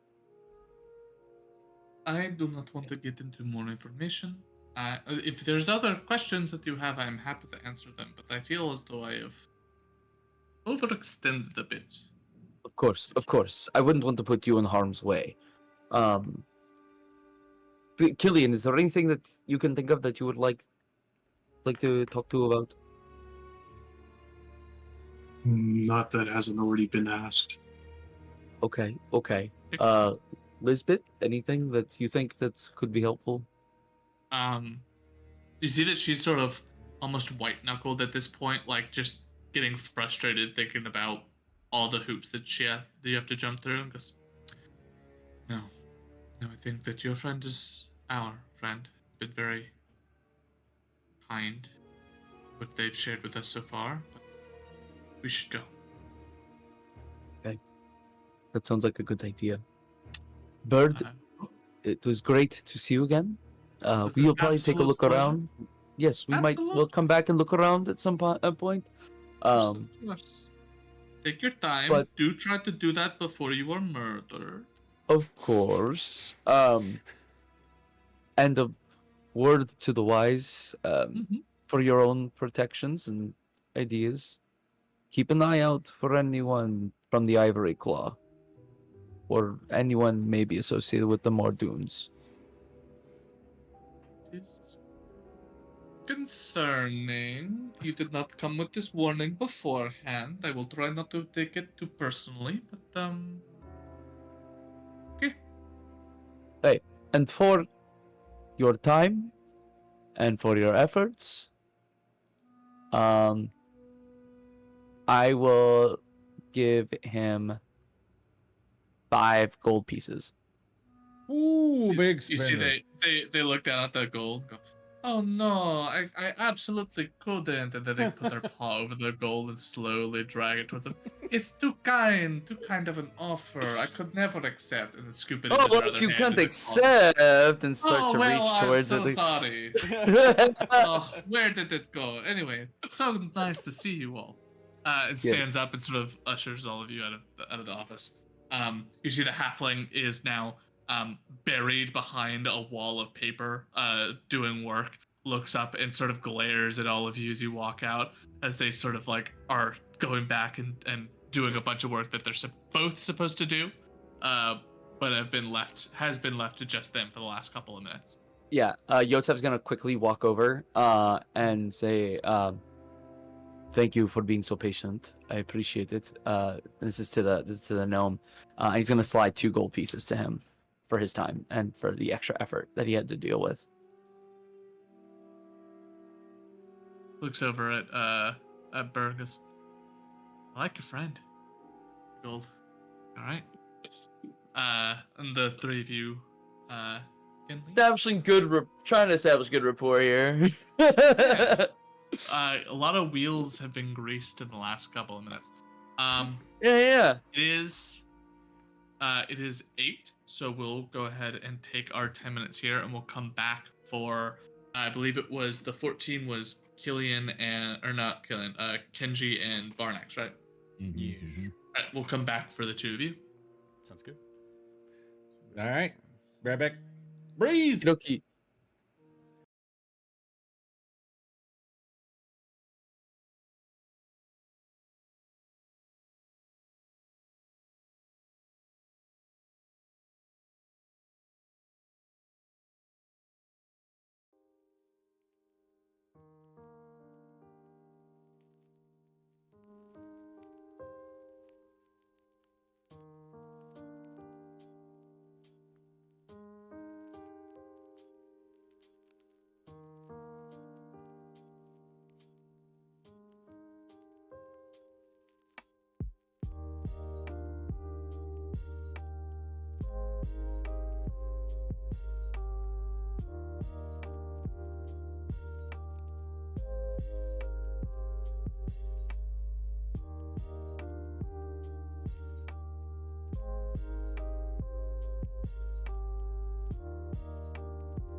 All right.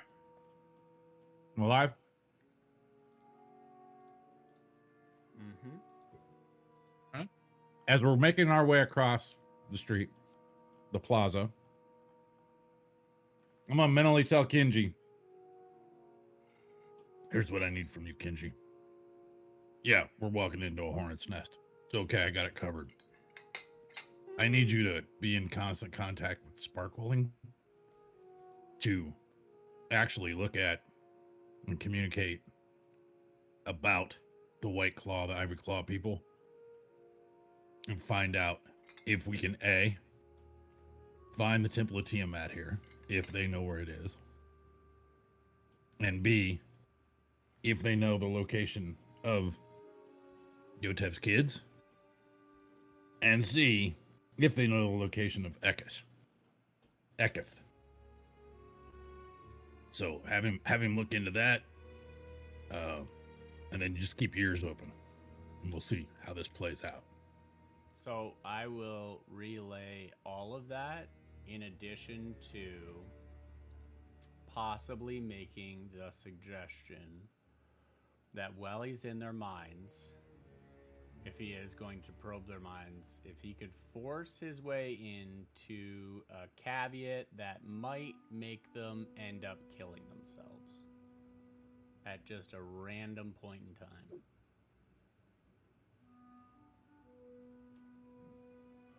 To be clear, you're Severe depression. You're asking me to read their minds, gather this information, and then implant a seed of suicidal thoughts and tendencies to go off at a random time? But like a close, like within the next week or two. Okay. In the next week or two. Yeah. This is And this is different. Give him a why. Let me tell you why. Because these are the bad guys, right? These guys stole kids. So we don't really like them. They kidnapped Yotev. Yep. They kidnapped Yotev his kids. and his kids. My mission in life is to kill their leader. I'm excluding that. Yeah, And but part of it is to weaken him as well. No, we're talking. It's not a cover. I'm relaying this all his information to this. He's above board. I'm bringing this inboard. And so the goal is to implant this into who? Anyone who seems related to this person. And that also has information about any of these subjects. Tying up loose ends, as it were. I would need to note, I feel as though it's important to state, one of the people that has the closest ties to this Eketh character is technically Varnex. We might have to kill him at some point, just not right now. Just keep that. You would like for me to? Not right now. It's fine. Keep that in the back of your mind. Don't action on it. We don't say anything about it. It's fine.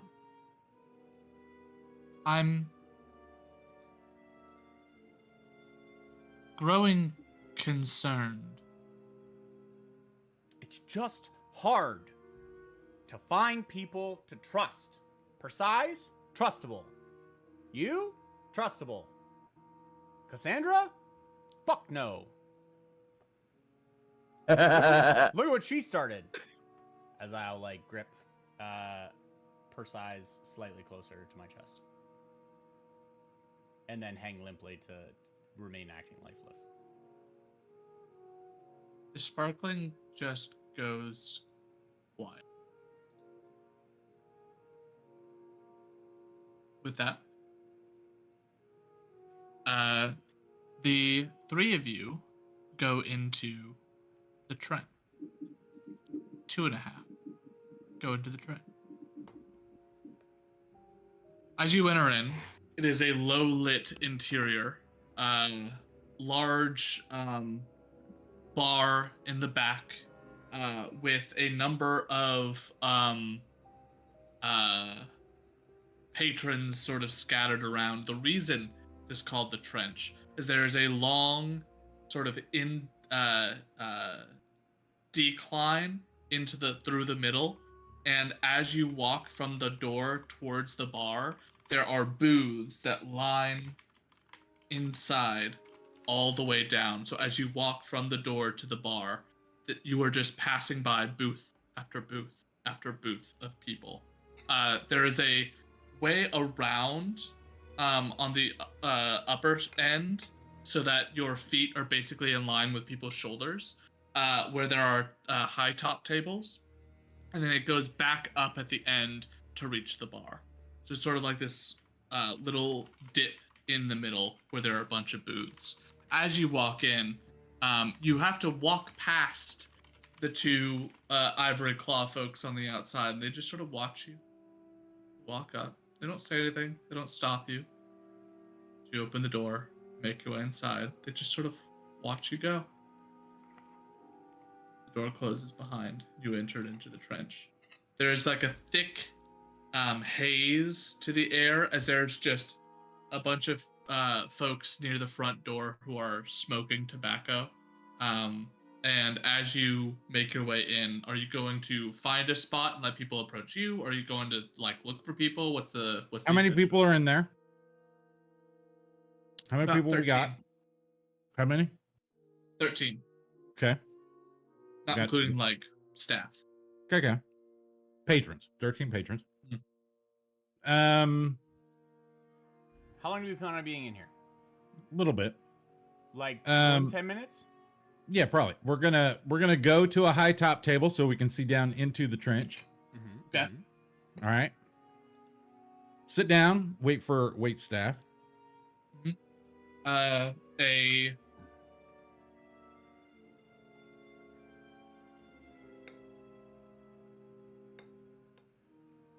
half-orc woman comes around sort of quickly, takes your goes up and goes, "What can I get you?"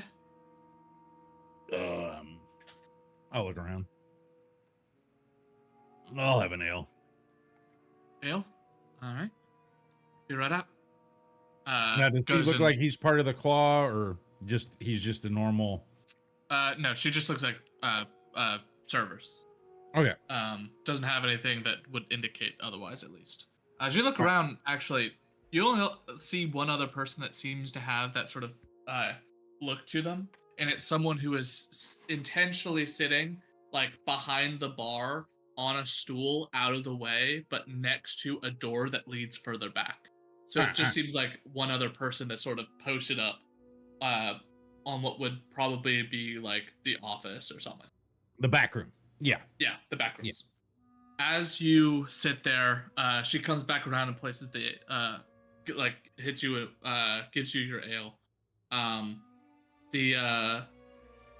As she goes and does that, you hear a clink as something else hits the table, and an invisibility spell drops as a short dwarven man now sits in the chair across from you, leaning back, like thick beard, sort of just smiles at you calmly with his the ale that he's put out in front of him. Goes,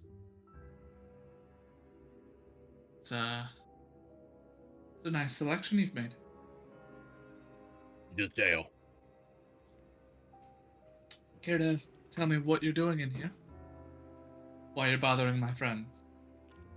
Bothering? I'm just sitting here having an ale. Who am I bothering?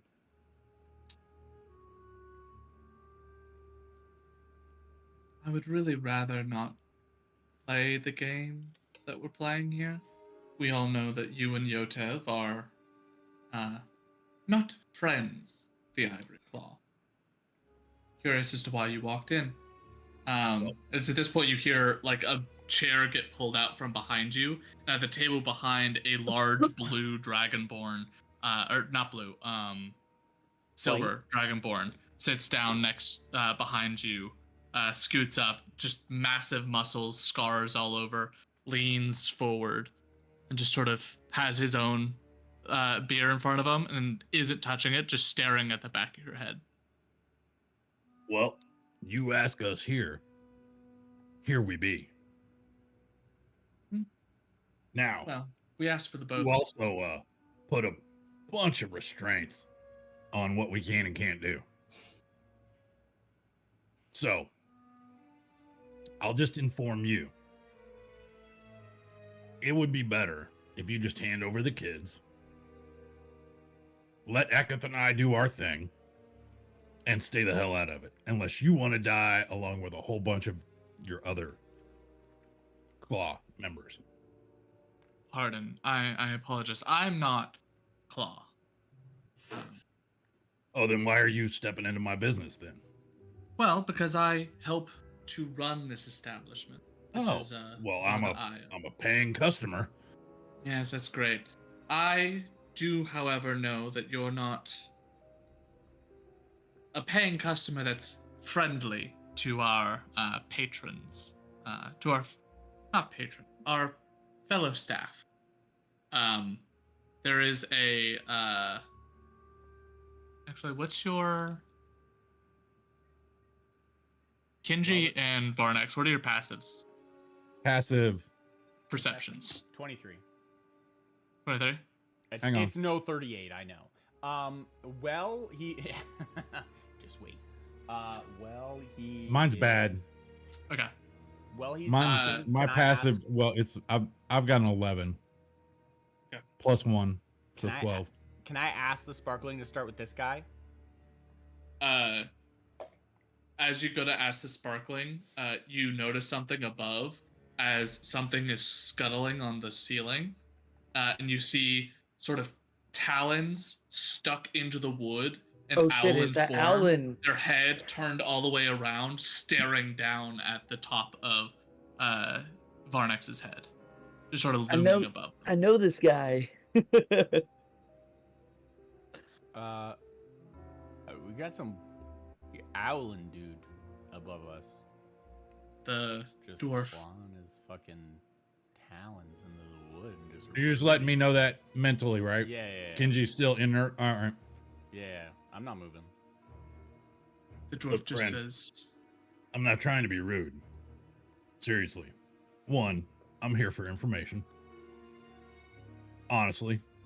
No tippy tapping around.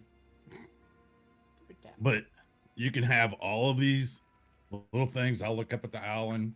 I'll look back at the Dragonborn. Honestly. Want the kids? Eketh and I have stuff to deal with that's of a religious matter. Not even business, not even personal. Now, I understand some things in religion aren't good for business, so it's going to be really bad for your business. I'm just asking. We need the kids. We want to make sure they're safe. We'll take them, be out of your hair. You guys can continue on. You can find somebody else to lead your little merry band. No hard feelings. I'm aware of some strange ritual that you and Eketh need to partake in. As far as the children are concerned, unfortunately, I believe they're there to make sure that your friend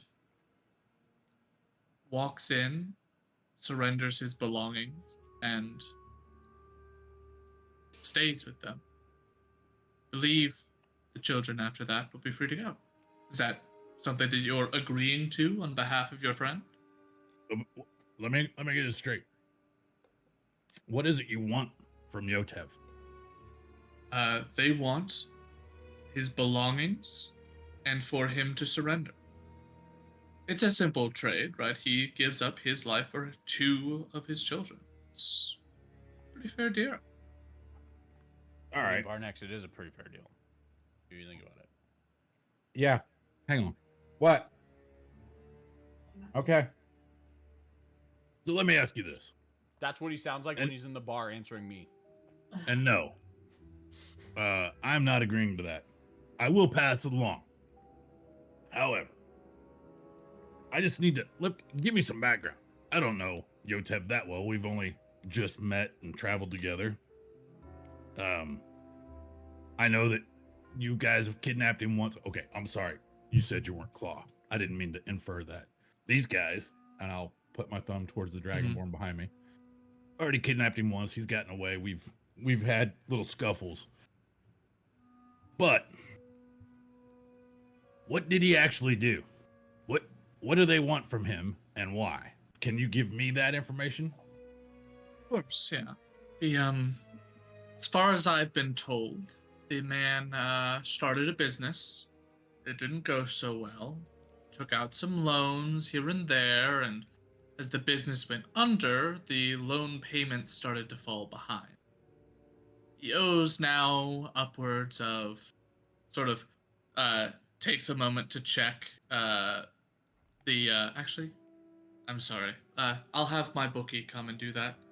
He looks over, and a gold dragonborn comes over and hands him like a slip of paper. Looks down and goes, he now owes 125,000 gold. So, his belongings will be first to be auctioned off to the highest bidder. Then he will spend the rest of his days inventing things, building things, crafting, and the profit that we make off of the devices he makes will go towards that sum of money that he owes. By the time that's all paid off, maybe he's good to go.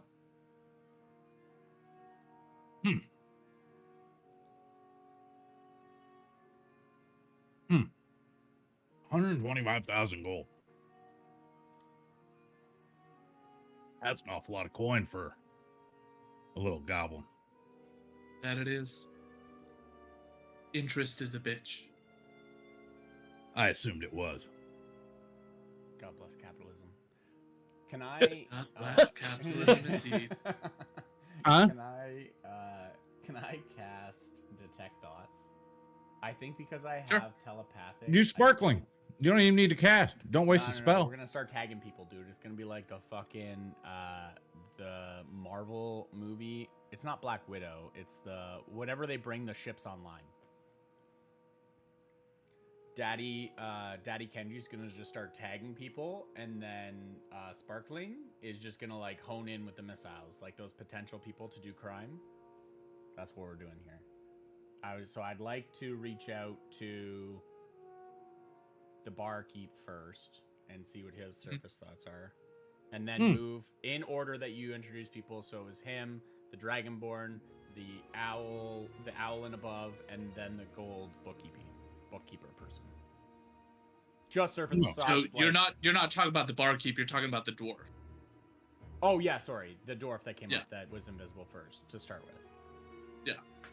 So I'm gonna hang on, friend. Let me back you up here. Take a drink of Azale. Raise my cup. Get another one. Come over. You obviously know who I am. What's your name?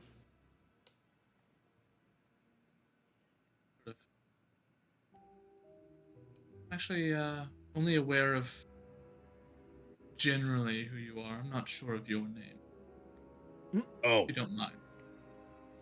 sure. I'm Varnex Terraskill. Varnix. My name is Ailerine. It's a pleasure to meet you. And the little, religious mumbo jumbo difficulty that you were talking about. Let me just ask you, are you a religious person? Do you have a deity that you even think about at some point? No. Okay. Closest thing would be my coin purse. Money. Money talks, bullshit walks, right? All right. Let me pitch it to you this way. Let's say that your corn purse told you that if you go do this, it will double. What would you do? Got a little bit, he sort of looks a little like annoyed at the game that's getting played, but right now because obviously if I get inkling that something will double my money, I put as much money in on it as I can and get it doubled. All right. We're on the same wavelength now. Sure. When you look at me, what do you see? Take some. Now, while he's doing this, I am going to emanate as much holy power, everything that Sure. As possibly the can. kids say, aura. Yeah. He sort of looks at you for a moment, and as you begin to just sort of allow this to roll off of you, he goes,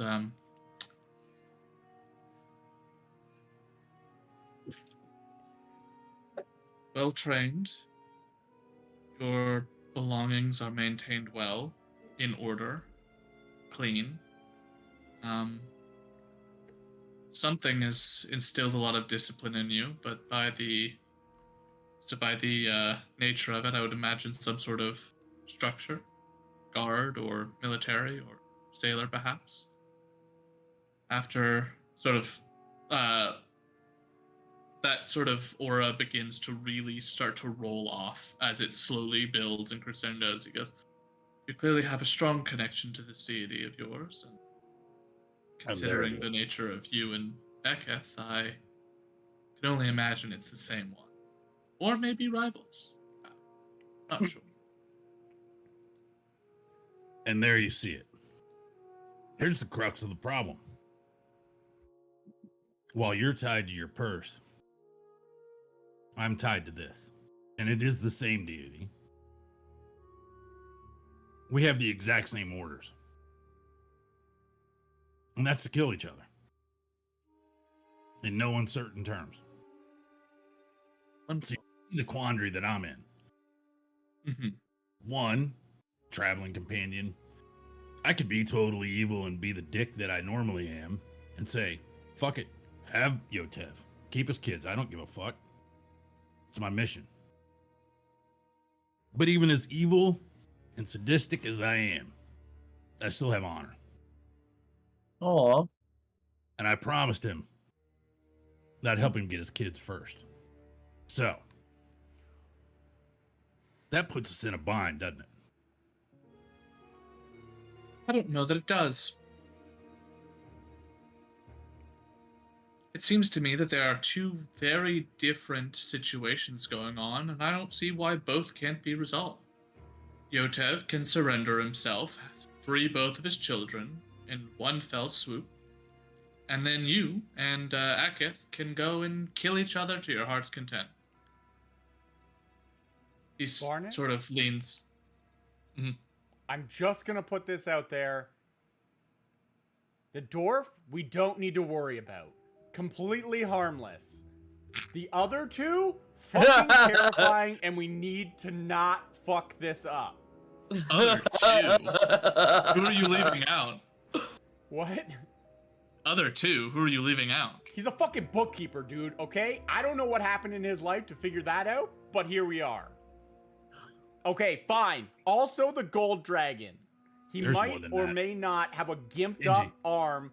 I Genji. don't know in what realm I've seen this before, but you don't want to fuck with Genji. this, dude. Genji, it's okay. I understand. That's funny he figured it out. The one I already knew, dude. The one on the ceiling, dude, probably has already been thinking about fucking us up already and might just go off. I think that we need to go. Just the I feel biggest highly evil little yeah. eyes staring down. Elan Highly sort of leans uncomfortable. forward and goes, "Now here's the thing. I already told you that money would be the closest thing I've got to a god. And I am no stranger to making a little bit of money and taking a gamble.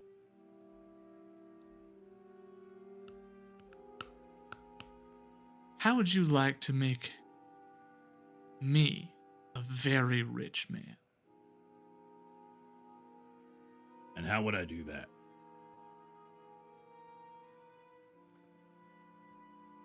There are a couple of ways that this could go.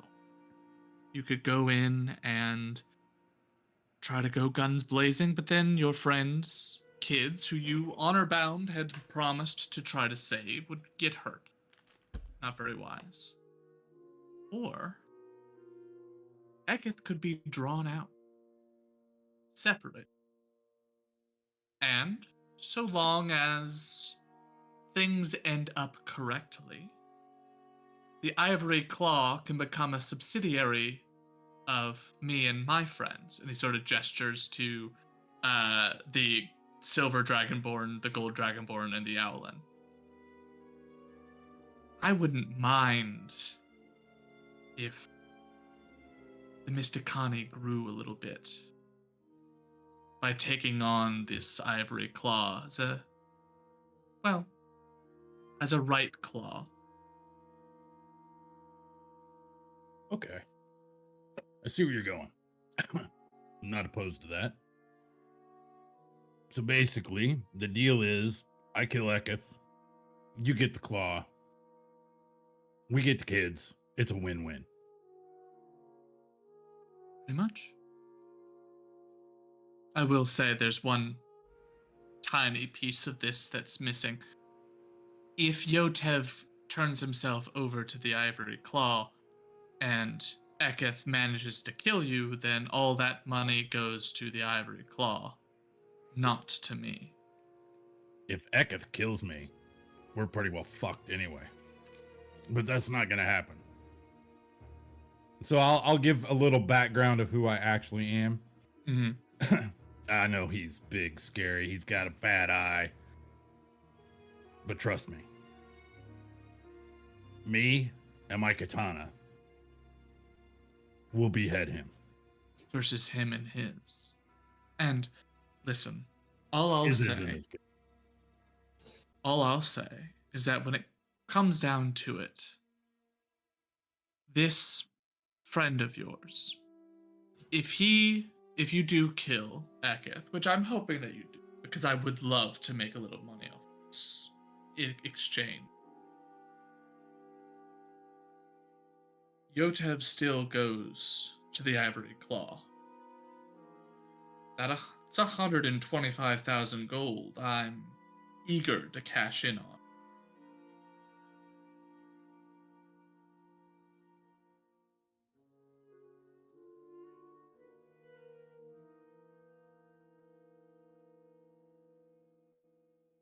I assume you stay here. Nearby. But I can get word to you from here. Of We course. are staying across the street. Obviously, you knew that. Because I don't take you for a unintelligent individual. No, I've got sort of looks over at the Gold Dragonborn. Got eyes. I am very, very intrigued. But there's still the sticking matter of turning Yotev over. And I get 125,000 gold. Do we get that? No. No. He's saying I understand that part. No. I'm just saying like the 125,000 if we were to turn him in. If you were to turn me in, Yeah, probably 125. to whomever. So, I don't think we would get that much. no, we wouldn't get any of that. That's Yeah, how you much guys would you get killed. owe. That's how much you owe to the That's- whoever, that's the Muldoons or yeah. Mardoons or whatever they are, and Yeah. they've hired the Ivory Claw to be the I mean, yeah, let's to be the let's be honest with ourselves. It's no 1 million silver, but it'll have to do. Let me ask you this. Listen,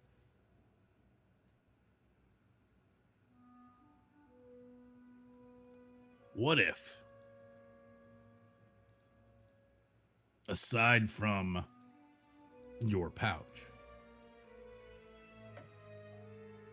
I were to ensure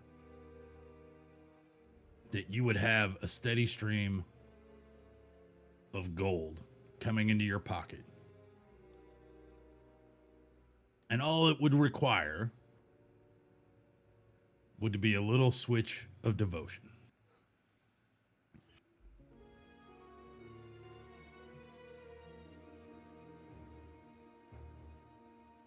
If you want me to Yeah. actually tell you what I'm proposing,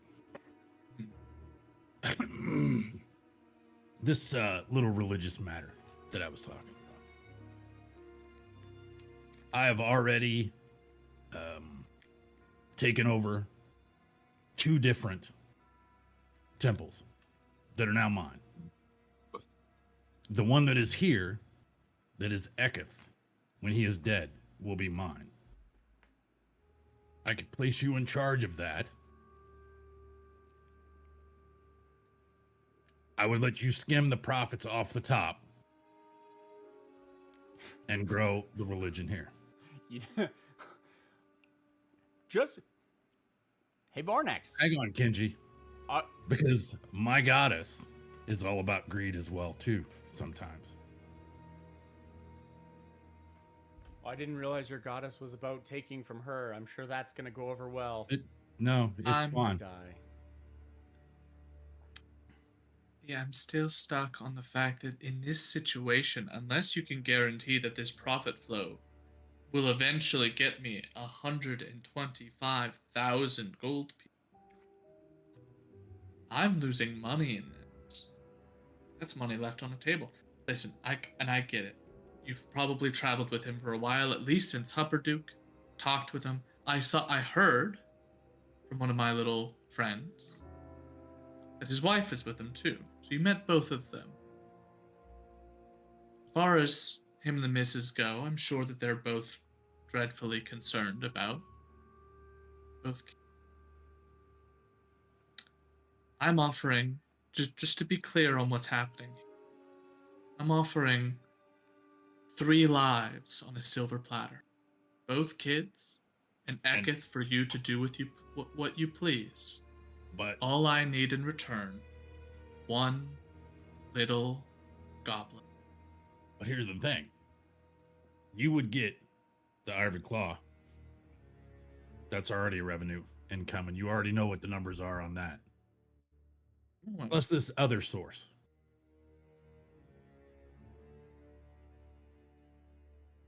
And yes, my mistress is very kind and giving, and it would equal it, if not more. Either way, I intend on taking the Ivory Claw. I don't think you can do it without me. Or you would have already done it. If you kill Eketh, it's as good as mine. Correct. I'm just trying to make sure that things go that way. They will go that way. The concern I have isn't whether or not I get the claw, it's whether or not I get your friend. If I get your friend, that's 125,000 gold pieces. If I don't get your friend, that's just the claw. And now here. But that's just 125,000 for one goblin, correct? But I'm talking about a lifetime of wealth. I'm talking about a lifetime of goblin invention. Either way, we're going in circles. I think at this point, you and I understand each other, where we sit.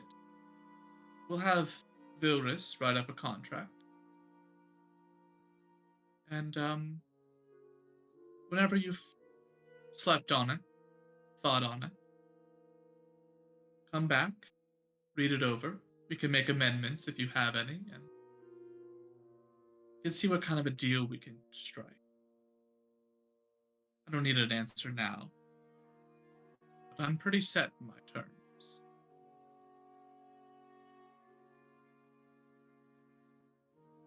I'll see you in a day or two, if not sooner. Excellent.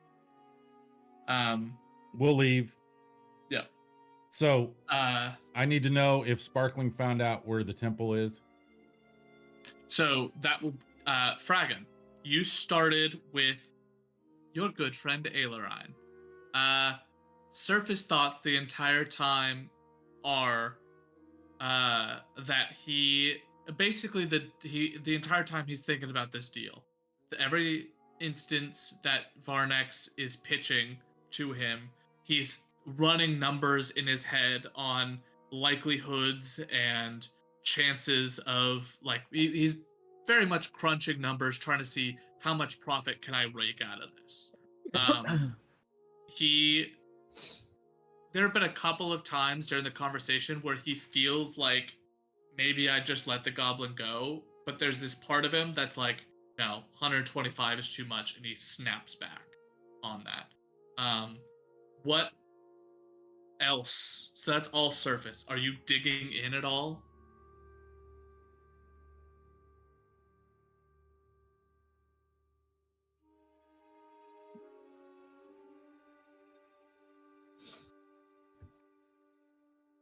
You are muted. Son of a bitch. Would you say that they're roughly at our level right now? Who knows? That's a fuck around and find out question, and I don't think you want to find the answer to that out. No. Honestly, unless we're in They're probably level endgame, 10. no. Unless we're in endgame scenario, boys, I know for a fact Ailerion's kind of he would be the one to dig into. If there is because I don't want you to be at a disadvantage, there's no way I'm keeping Aileron as is. Well, he was so good, dude. Come now, please. Which one's Aileron? The dwarf. Yeah. Okay. Sorry. All right, so we've already found him post 10 deaths, which means that Urk has already visited the Citadel. This sounds a little That was the meta. fun thing. Fuck. little. No, I don't want to dig deeper. I just wanted to. I probe Okay. a bit. That's basically his surface thoughts then. Okay. But okay, Kenji, relay that to me Okay. so we can have a conversation. So it is appealing to him. I need to Yes. sweeten the pot to By get. 125,000. Doesn't need to be that much, but I need to get. If it was anything less than 125,000, his mind snapped back to saying Right, I understand. I think make an insight check, both of you. I'm really good at that. I think. You are. You're monk. Yeah, apparently everybody else is too. I got an 18. 18. Good. I got a natural 1. Cool. I got a rock. You're going into a little bit of a businessman mode here, right? Things could be negotiated. You get the sense based off of Kenji's information that like he's willing to give up on collecting Yotev, but he's gonna want something else Sure. on top of it. It doesn't have to be 125,000 gold worth, but if you give him something of great value, he may be willing to allow Yotev to walk.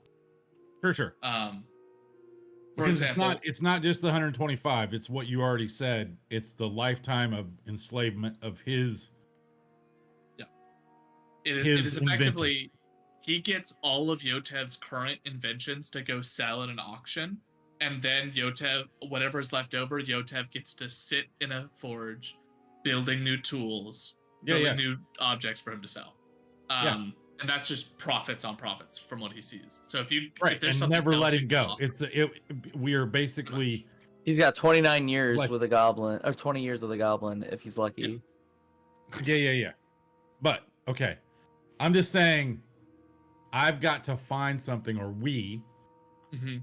have to find something to switch that over. Then it becomes very easy. I kill Eketh. Mhm. He gets the claw, turns the kids over. We keep Yotev. I mean, that's the end goal that we need, Kenji. If there's anything that we can do to sway that to that outcome, that's what we need to do. Which is why I need to talk to the Sparkling to figure out if he knows where the temple is. Because here's what I'm going to do.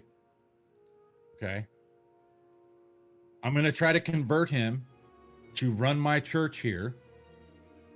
Like I said to him, I need to sweeten that deal. I need to go pray to Tiamat to figure out what she can give him. And then I can just fuck him over and kill him too, or she can, or whatever, once he's got the hooks in it. After, I don't care. Right now, we need to get the kids out and save Yotev. I don't think that's a good idea. I'm gonna put that out there. Why don't you think it's a good idea? Just the people that he surrounds him with. It's just not. It's not. I'm not talking about killing him today. I'm not talking about now. I'm saying later. Oh, you just. In essence, he's going to be working for me. He doesn't know it. Yeah, we're but gonna he let will him be. grow in power, and then when we want to fuck him over, he'll be even stronger. But he'll be you know what? working for me. Yeah. Mm-hmm. He doesn't understand that part of it. Like, he didn't grasp that. He would be my underling at the church. If I kill them all, I am Tiamat's favored. And he can fuck off because he's running one single church for me. Sure. I'm not saying I'm going to fuck him over. I'm saying if we have to later.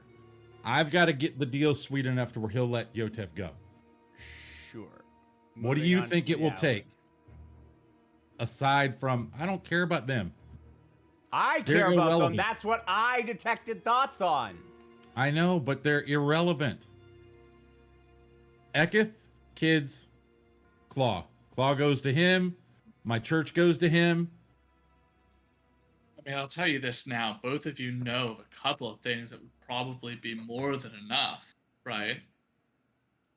It's that stupid fire. What, the sparkling? The sparkling's definitely one. The fucking fire moat thing we got? No, he's useless. No, calcifer would not be enough. But Yotev is currently running around with proprietary technology that would be of great value.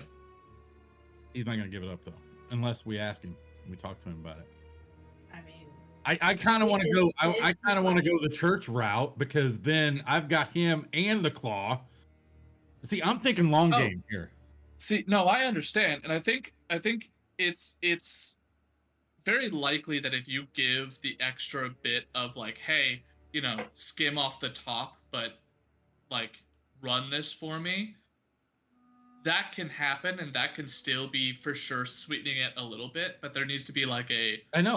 upfront monetary, right? For sure, I know, and I'm going to try What's to the get a plan. collateral of this? Yeah. Is I guess more of what. Exactly. Yeah. Well, Ensure- it's you right now, dumbass. Yeah. What? Hey, Yeah, but Yotev, you're not what's your giving life me up. worth? That's the thing. I know. No, I'm not. So What's your life worth, Yotev?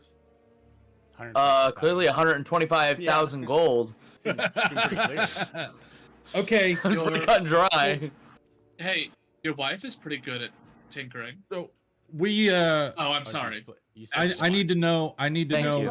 you. Shinji, did they know where the temple is, or can he find it? Because I need to go there now.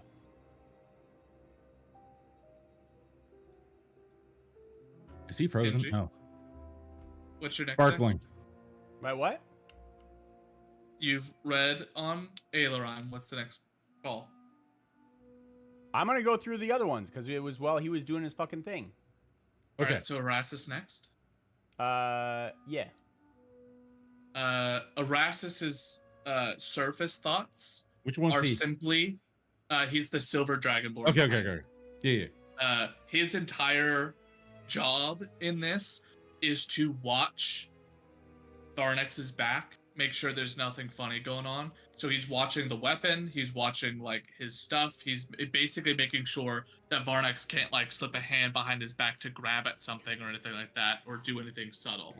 This is a town where a lot of rogues and thieves are, so he's watching this, and the entire time he's thinking in his mind like, let's wrap this up, we need to hurry, like Ivory Claw's in the room, like this needs to happen, like we need to either get this deal done or we need to get this conversation wrapped up. Like, basically like getting a little impatient watching this whole situation. That's what he's thinking. Interesting. Do you want to press in on Parasis? My initial thought is no, because then if they fail, then I can't finish Yeah. the rest of them. So then, I don't think. Honestly, Kenji, I don't think we need a whole lot. We do. what are you talking about? we This don't is need a all whole lot of- happening. You're talking I to know. the guy in the I know. room. I'm going through this now, and then after we get out, then I can relay the information to you. Right. Okay. So then I'll Move on pass to on Urk. for the next one. Yeah. Oh, is Urk? You're not gonna do current? We're doing OG? Great. Oh, it's, Really It's great. Urk. Fuck. There is murder behind those beady little eyes. It is quite literally Urk is clinging to the ceiling, head 180 degrees around, beady little eyes staring down at Varnex, and the entire time is Twitch, I dare you. Twitch, I dare you.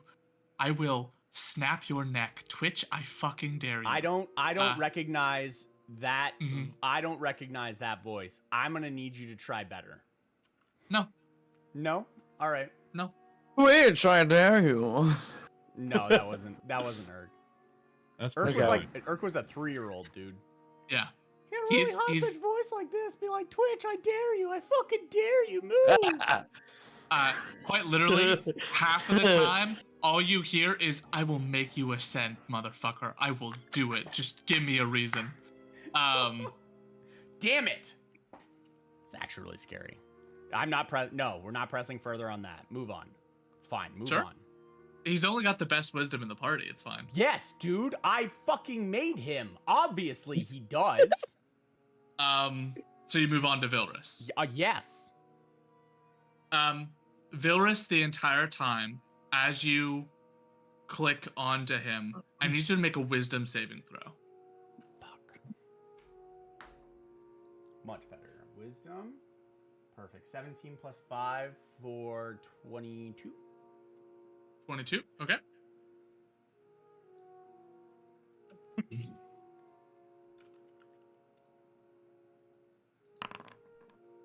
15 halved to 7. You take 7 points of psychic damage as the two of you get into basically a psychic feedback loop of you're hearing his thoughts, who's hearing your thoughts, who's hearing his thoughts, who's hearing your thoughts, who's hearing his thoughts, who's hearing your thoughts, over and over again in this cycle. Incredible. But hang on. Mhm. Why would he be trying to read Kenji's thoughts?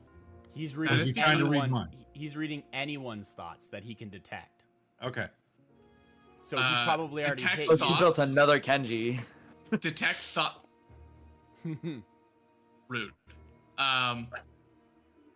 Detect thoughts specifically allows you to know. I thought you had to focus it. You do. Did you try and Um, press in?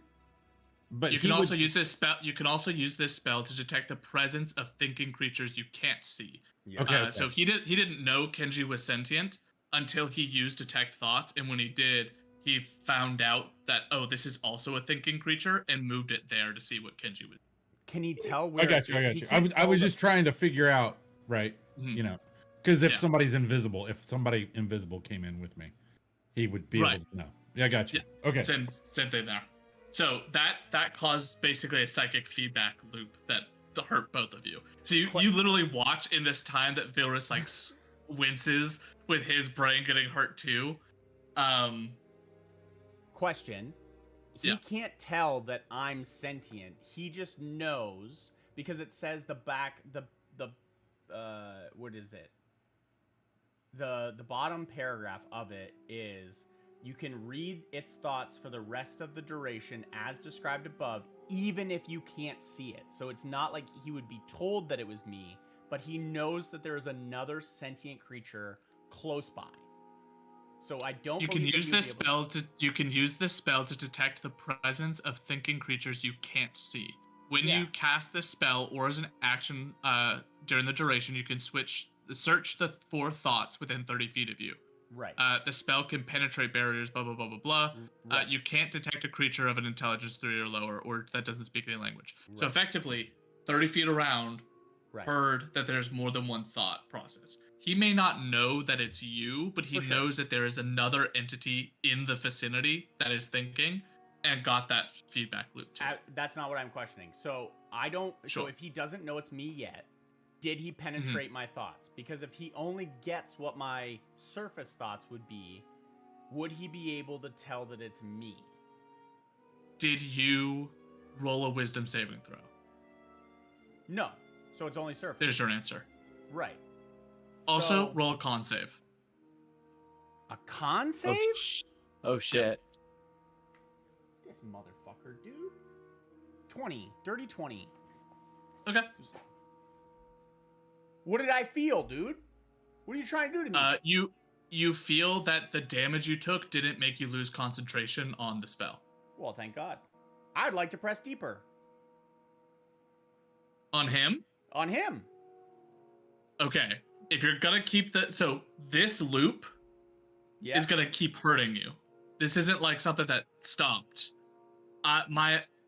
You can correct me if I'm wrong, but my interpretation was as you guys hit, you pull away because you're literally hurting yourself. It's like you're hearing thoughts reverberate through. It's what's that one? You just the guy grabbed an who made- electric fence and then went like this. You're not going like this on the electric fence. Maybe I want to cause him a little bit more pain. It's going to cause it to you too, though. I mean, y'all can go band for band, but Does he have a gimp? Someone out. eventually will drop. Does he have a gimped out hand? he has a glove over his hands. Interesting. Interesting.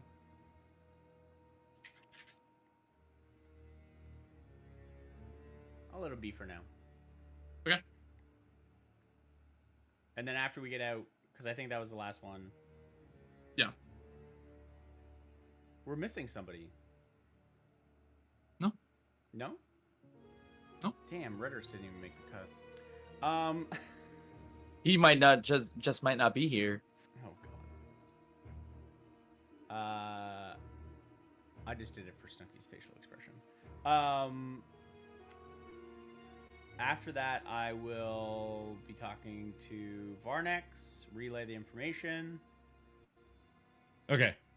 and then ask the Sparkling if he was able to plant any seeds, as well as find out any of that information that we had asked.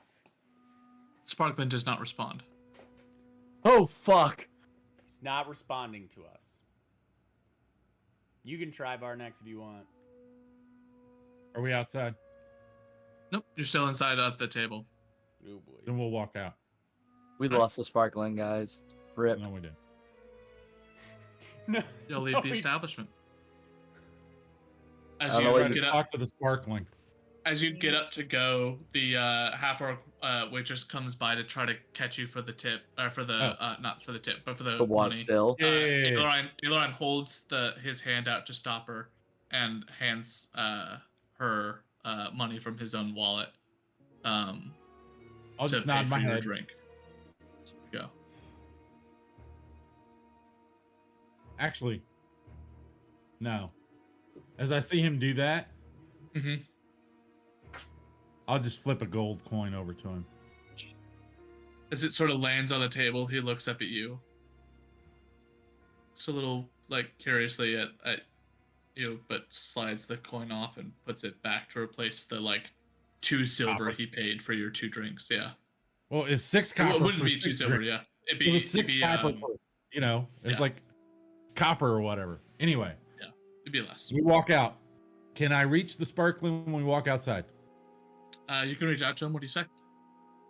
Sparkling, are you there?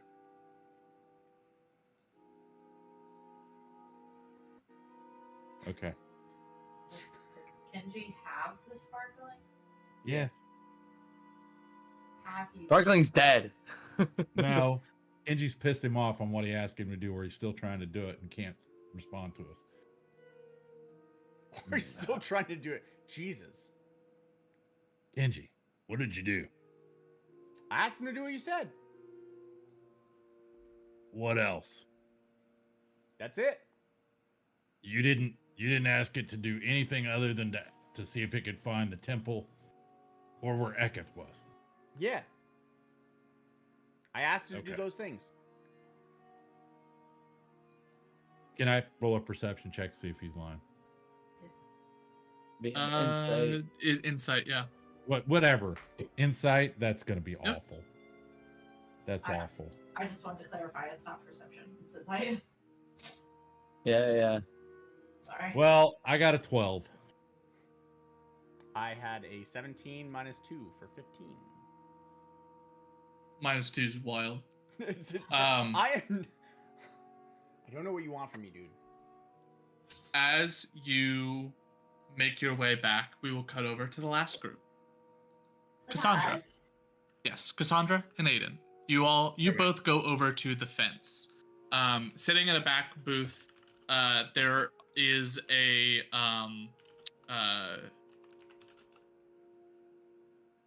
there's a lizard folk who sort of stands leaning up against the side of the arch, to make sure that only one person comes in at a time.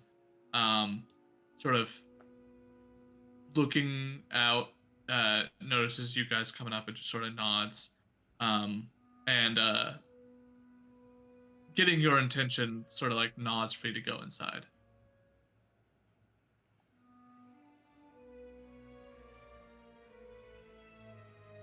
Okay. I'll start to go in. All right. As you step inside, there is across from you what looks to be a very lanky looking individual with like this very pale skin, some kind of elf that is not one that you immediately recognize. Can both of you make nature checks?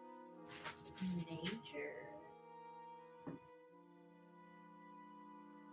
Plus. Ooh, I have new dice. 11. I got a 17. Uh, How am I more naturey than you? I have a +4.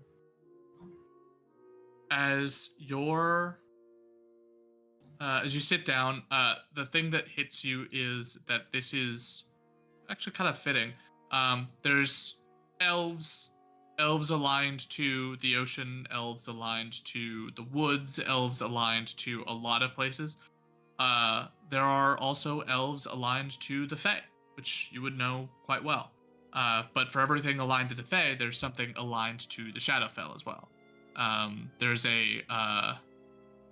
these elves are referred to as Shadarkai. So as you sit down, and this is one of those elves, assigned, sort of aligned with the Shadowfell.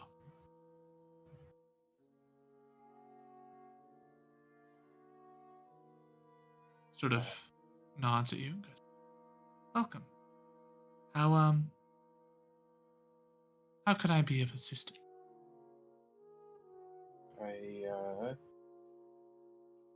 I heard you might look for rare items, and I'll pull out the fragment of the meteorite.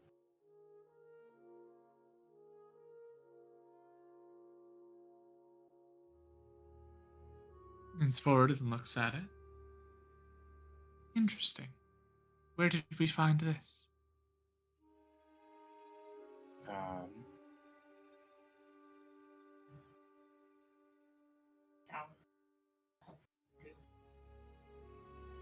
We found this from... Yeah, it's like southwest of Clipperdick. This was from a meteorite that had crashed. Picks it up, looks at it, goes, interesting. Apologies. Places it down real fast and goes, I've gotten ahead of myself. Normally I like to converse before doing business. With whom do I have the honor of meeting today? You are new. I'm Aiden.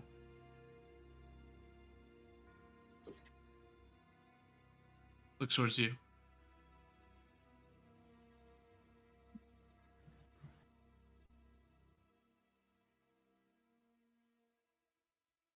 Ayla.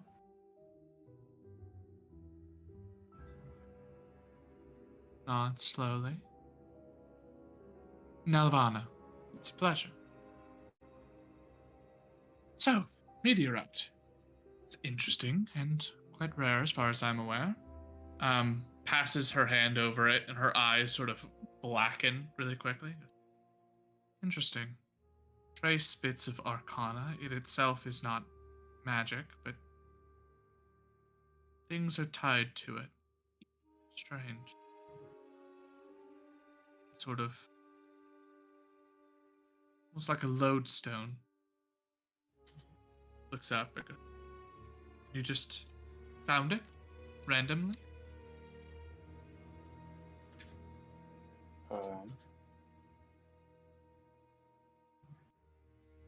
Kind of. We saw craters in our travels, and we went to check.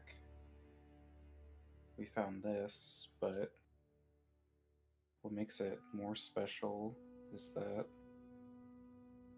there were some sort of alien type creatures that attacked us. Interesting.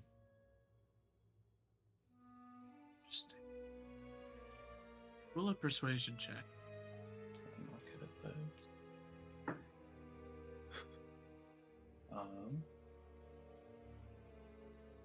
That is a 3 minus 1 for a 2. Is it you? Michael. What? The fuck? You have. Don't you have inspiration? You have interesting imagination. You're sure this wasn't just some, I would say naturally occurring, but most would argue that monstrosities aren't naturally occurring. Some other odd creature you haven't seen before?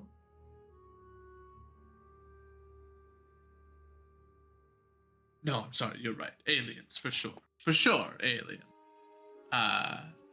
Picks it up again. Goes, I wonder, what attracted you, us? Whereabouts did you say you found this again? It was within the Empire. Within the Empire. How specific?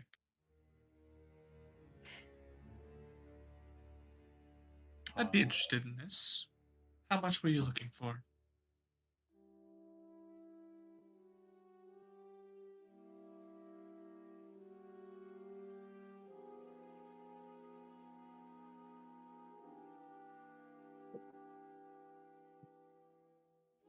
I was hoping for perhaps some information.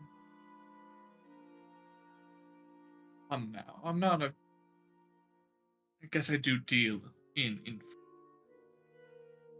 pay people in information. If you're willing to pay money for it, I guess I can try. I don't divine things per se. I buy stolen goods, I sell stolen. Maybe the information's not such a stretch. I have more goods that I think certain people might be interested in. I was hoping to get a more direct contact with them. Sits up a little bit, leans forward and goes, Dear, I don't think you understand how this works. You're asking me if you can know who I would sell this to so that you can cut me out. I'm asking you if you work directly for someone that we might be able to make more money with.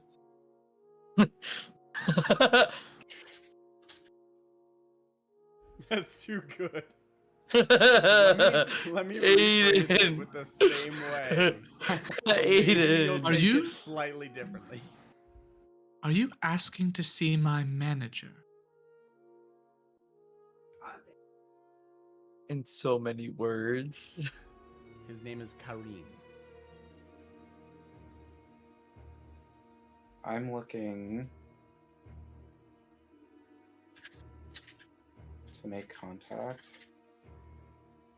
be able to do something that I need help with. And I just thought that you might be able to help.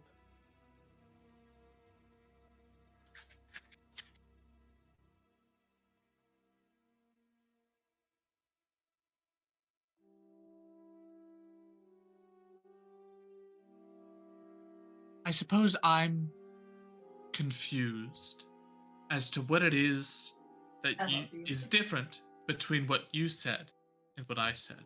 Because most assuredly, I wouldn't express, albeit sarcastically, that I'm not about to allow you to cut me out of a deal so that you can make more money.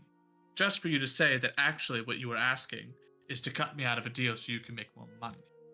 I'm not trying to make more money.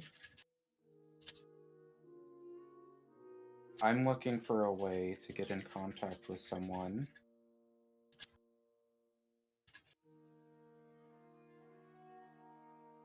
I don't have something I'm trying to sell them directly. I don't have goods that you deal in, but I'm hoping to provide a service, hopefully in exchange for another service.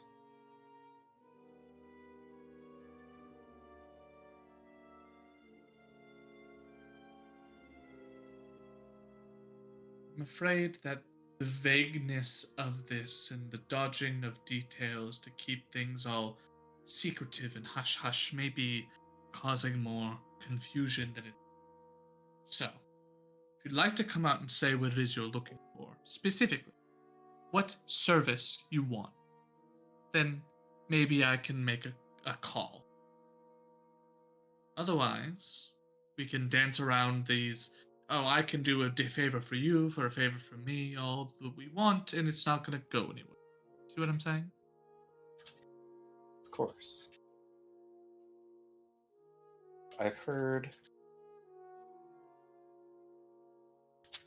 that the Trebanes deal in some very specific items,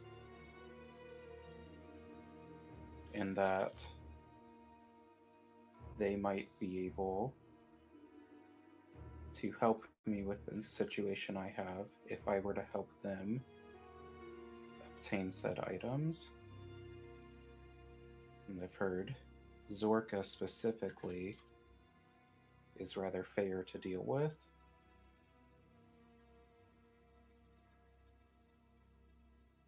Connection with Zorka so that you can gain a favor from her, and in return, you'll give her the meteorite, or you'll go for what she is looking for. I would go for what she's looking for. If that's something that you can help make possible, then meteorite could be yours.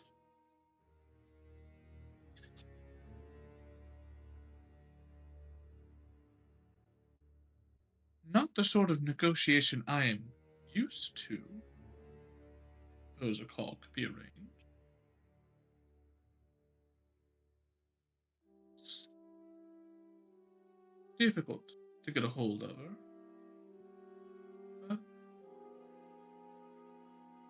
Suppose it wouldn't hurt. But where, I guess, would you like to make this meeting happen? Want her to find you here in the whorehouse, or do you have a special place in mind? I don't think I'm in any position to be demanding where we meet. It's fair. All right. Lark, dear, And the lizard folk sort of opens the curtain just enough to stick his face in and goes, she's, would you be a dear? Go find our friend. Tell them that we need to meet with Miss Zorka. We have a business proposition from one Mr. Aiden. Nods, lets the curtain fall, and you hear him. Now, do you have other things that you wished to buy and or sell, or are we done here?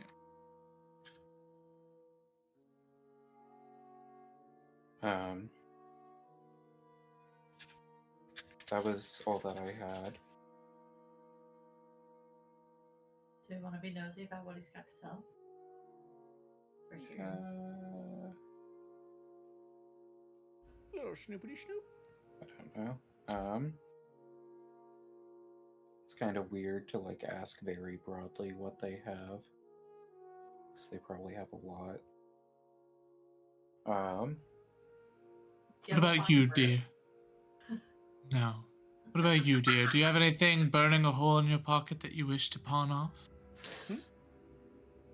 Absolutely not. No, I just came along for the ride.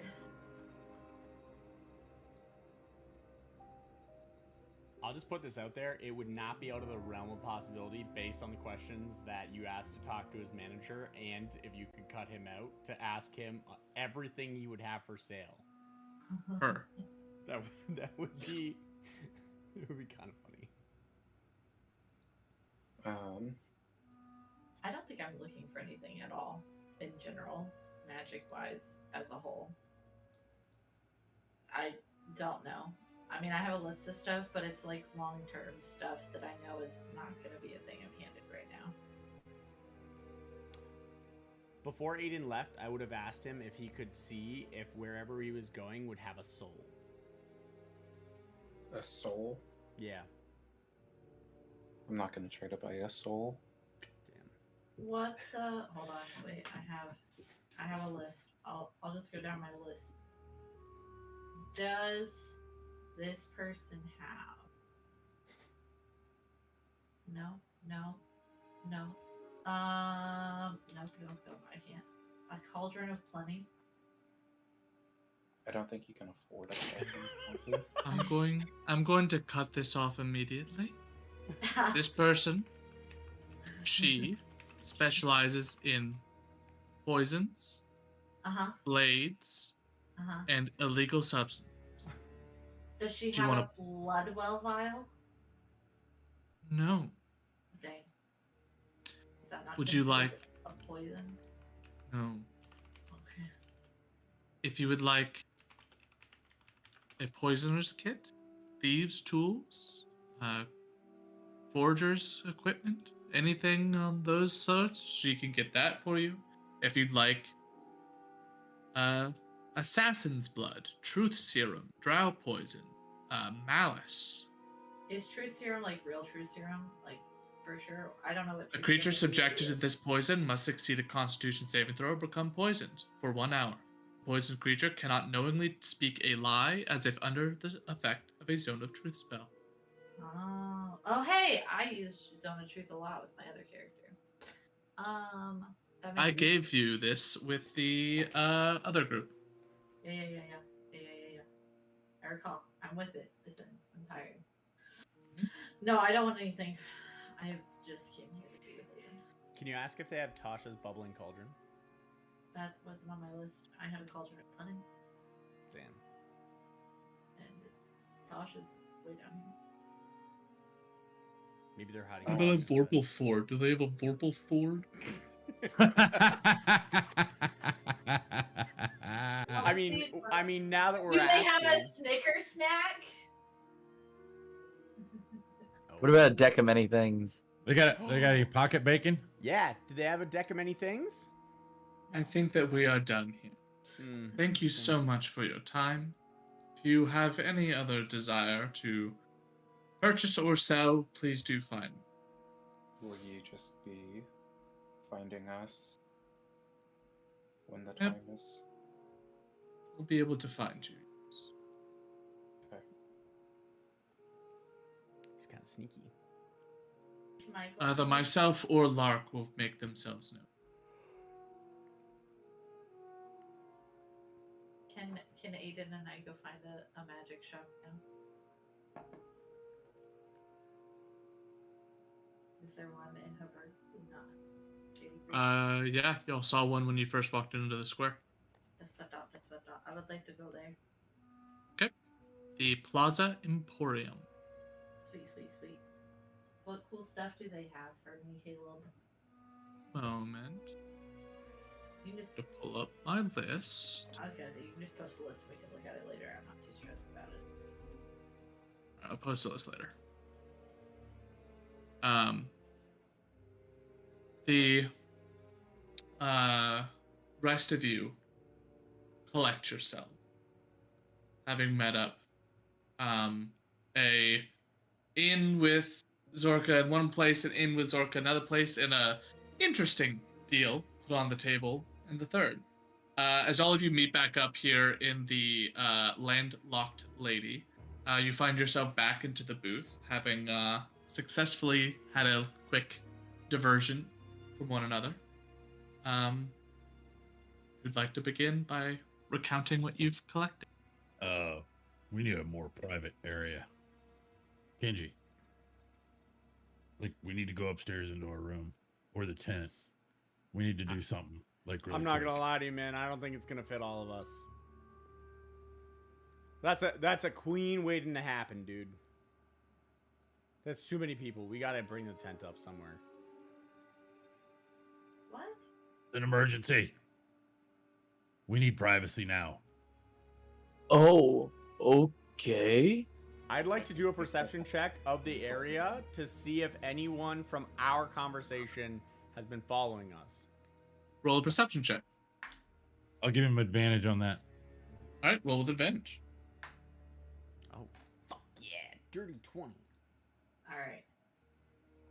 4. As far as you can tell, no one from that 28. group or party, no one, as far as you can tell from that party, has followed you. I don't trust it. Logistics question. Mhm. If we put up the tent in the smaller form, we'll all fit in it. We'll be cramped, but we'll all fit in it.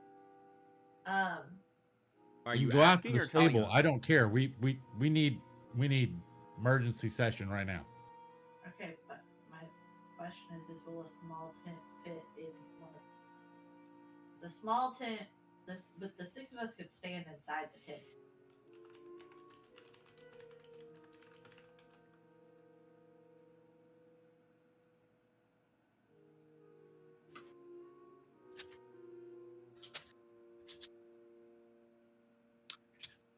Just double check.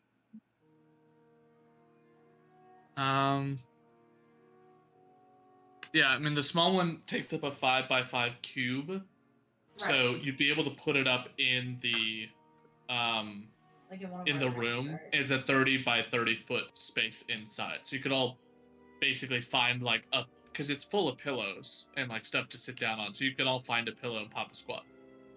Perfect. Can I manipulate that space the same way I can the other space to just not have the table inside like I normally have it? Or is the other one not as manipulatable? The other one wouldn't be as capable of being manipulated, but it's still a 30x30. Like you can, there's I could 7 of just you. move the table to like Yeah. a corner. A Okay. 30 by Where you 30 could is all just- pretty big, especially Yeah, when we you- all only take up a 5-foot space. Yeah, you could all basically just like sit around A the table circle. and talk. Okay. We need as much room for activities as possible in this tent. I don't want to put up the big version of the tent. That's fine. We just need Right, the tent. you can do the small one. All right, That's fine. let's go to our room. Set the That tent was- up.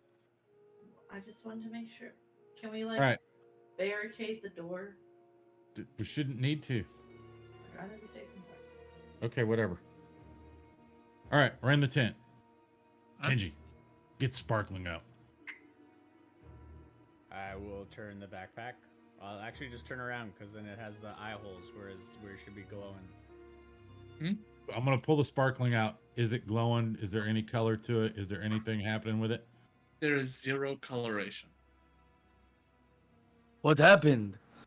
Does it look dead? Like just nothing? It normally gives off like an ambient glow, little cloudy on the inside, and it's just full dark. Sparkling. God damn it. I want to quickly look in my bag for that vial I have of the stuff. Mhm. Is that still glowing or is that also gone? Yeah, still glowing. Okay. All right, so here's what I ask it to do. I wanted it to just search the people in there to see if we could find where Eketh was, where your kids were, and a temple of Tiamat. That's all I ask it to do. And it Has it responded ever fine. located it located a temple before of Tiamat, right? Or were I you was asking for thinking- specifically the champion? No. Where Eketh was, that's the champion. But the people, if they knew where the temple was. No. I'm talking about Blue Guy across the world. Oh, Were you looking for specifically the temple, or were you looking for another one of your rivals? no, I was looking for Eketh, who was in this town. He's the leader of the Ivory Claw. Where is he? Where's your kids? And where is the temple at here in the town? Yes, that I understand. Yesterday. When you Yeah.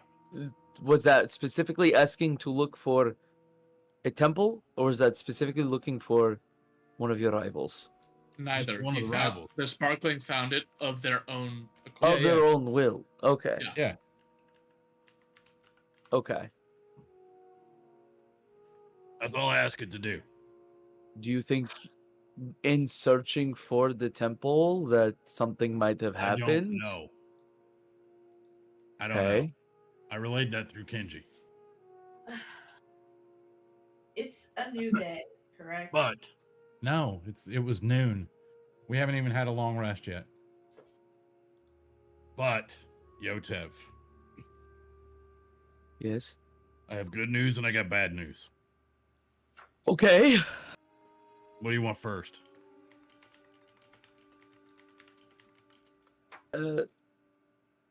Lay on the bad news first. You owe $125,000 worth of gold to these fucking people. That's why they got your kids. Okay. And I can turn your ass in, get your kids, and you're a slave. I am not going to do that. Why? Okay. It wasn't originally 125,000 It's gold. called interest. Yes, I know. I have a workaround. What was it originally? A lot less. I have a workaround. But I need one thing or a couple of things. One, Aelurus. This is a dwarf I met, okay? So we ran into a group of people who work for the Muldoons. Mordoons. He wants the Ivory Claw. He will give me Eketh. If I kill Eketh, he gets the Ivory Claw. But he also wants you and all of your inventions, and to make up for the 125,000 that's owed. And he'll give your kids back. But you give up everything. I'm not going to let that happen. He is open to an idea that I have pitched to him if we can sweeten the deal to where he gets more cash up front. Here's the deal. He would work for the church that I'm going to take over after I kill Eketh. So in essence, he would work for me, taking profits off the top. He's open to that idea. Plus he gets the Ivory Claw. He would run them. Profits there. The man's for money. And 125,000 in gold is a lot of money. He's stuck on that.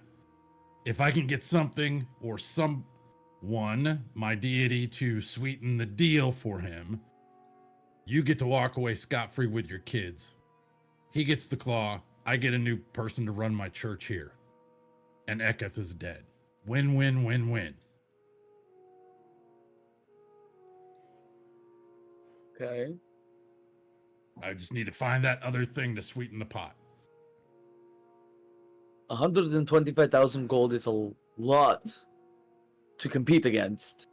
That's what it is. I don't suppose any of you own an airship that we could sell them. I have drafts, but that's not going to work right now.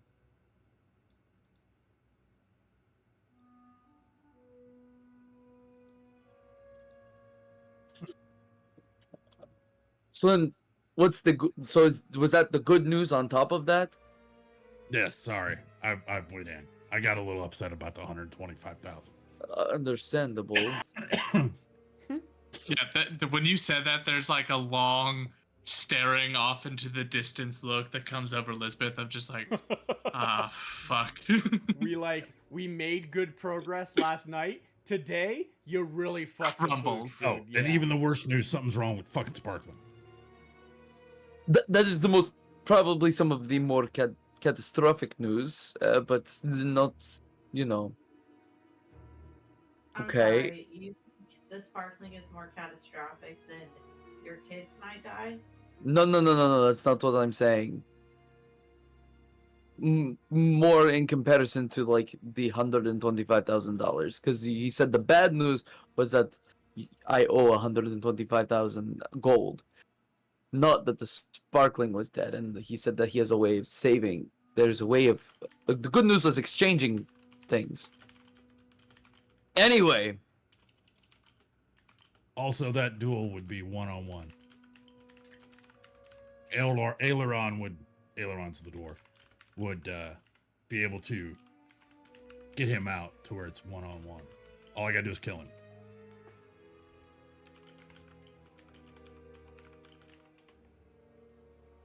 Is there anything that you could offer up to help with this? I'm going to go to the temple and pray, or I can go into the tent, into my temple. But I need to pray.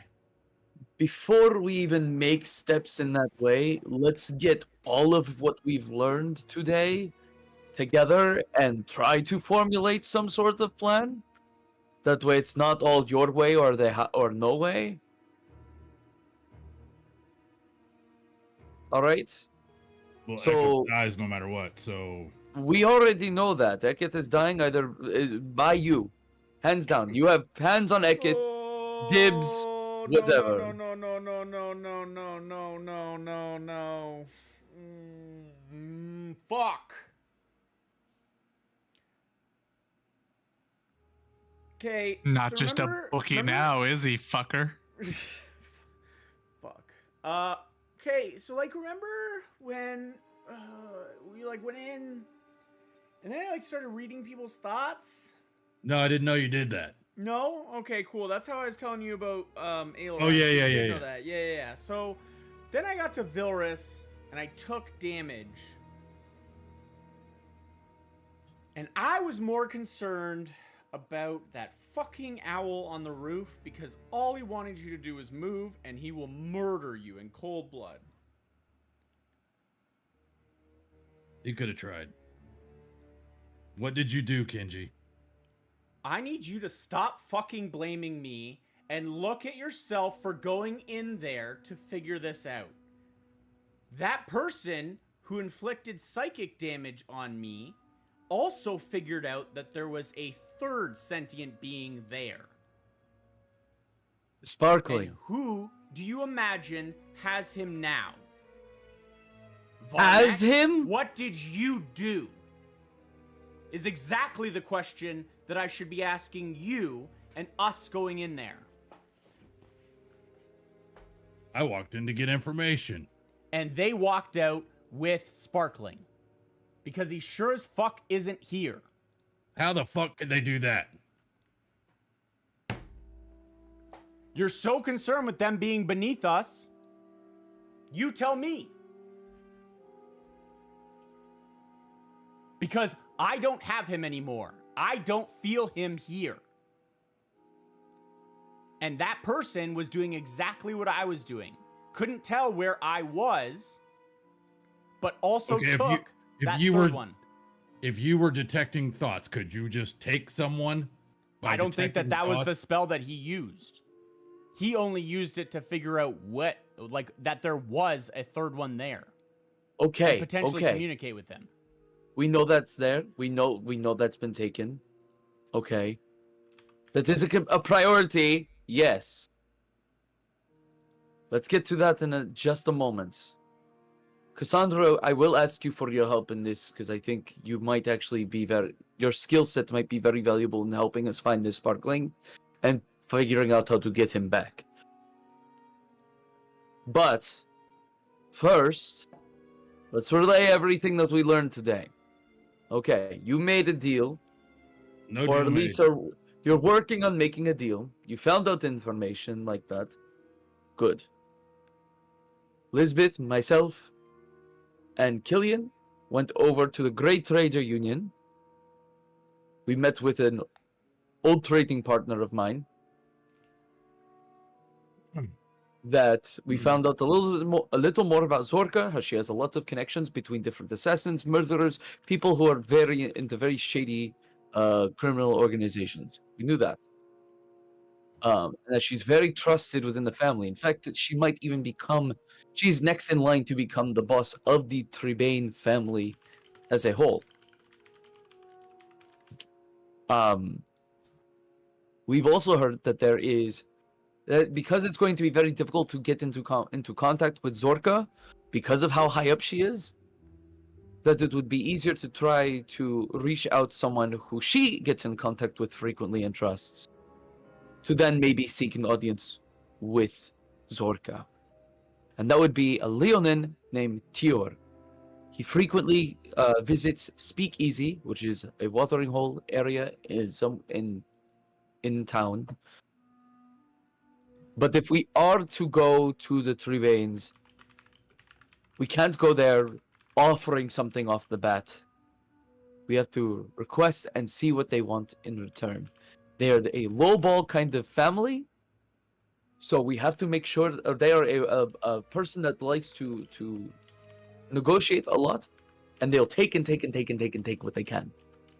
So if we're going to offer something, we have to offer low and see where they'll meet us in the middle. They'll try to extort us if we're not careful, basically. Exactly. Thank you.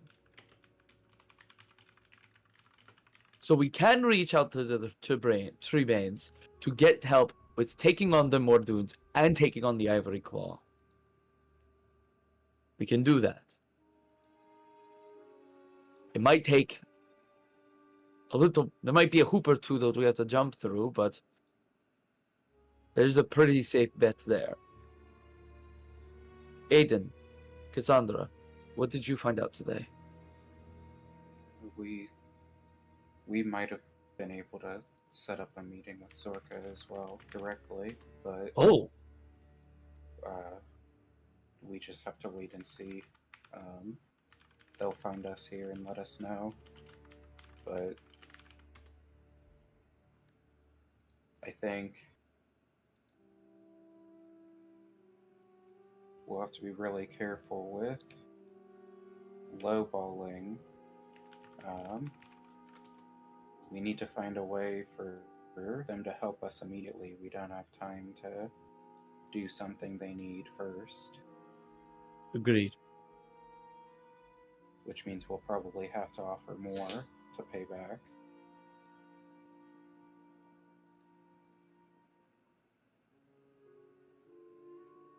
I mean, I'm willing to do any job that the Turbane family might ask us for, as long as it means that we can get them back and out of harm's way.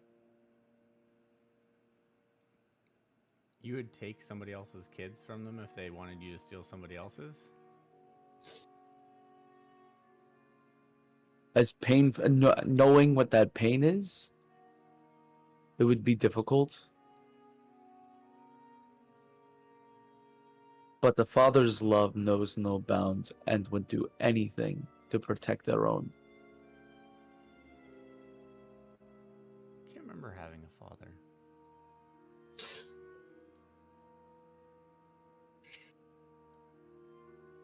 God, if only Sparkling was here for this moral question. I guess the Gosh, question he would be: would is love that Sparkling question. still like listening in on us, but we just can't talk to him? Is like the thing. We don't even know if Sparkling's alive.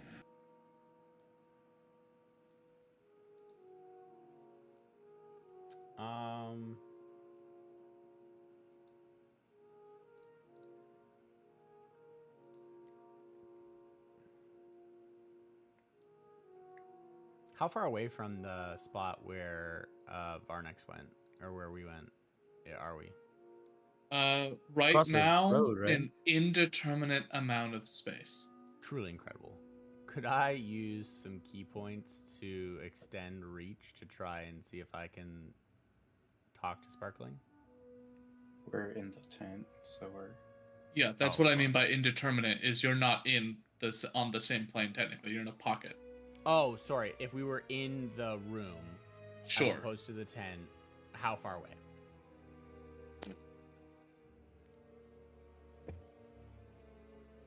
Enough that I would be able to potentially try and reach out.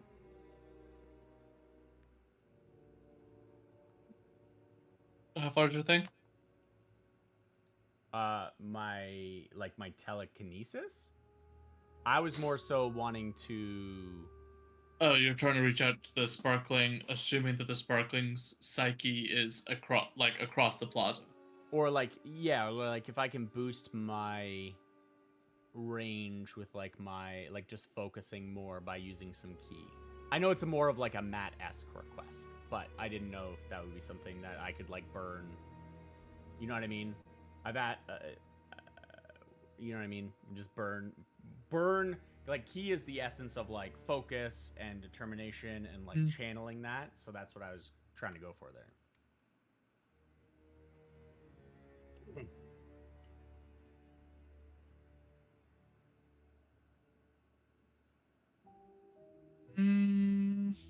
I have. Are you trying to find Sparkling? Yes. Okay. I have 7 that I can. We'll walk the use. fuck back over there and just start killing people. I think That is a bad idea.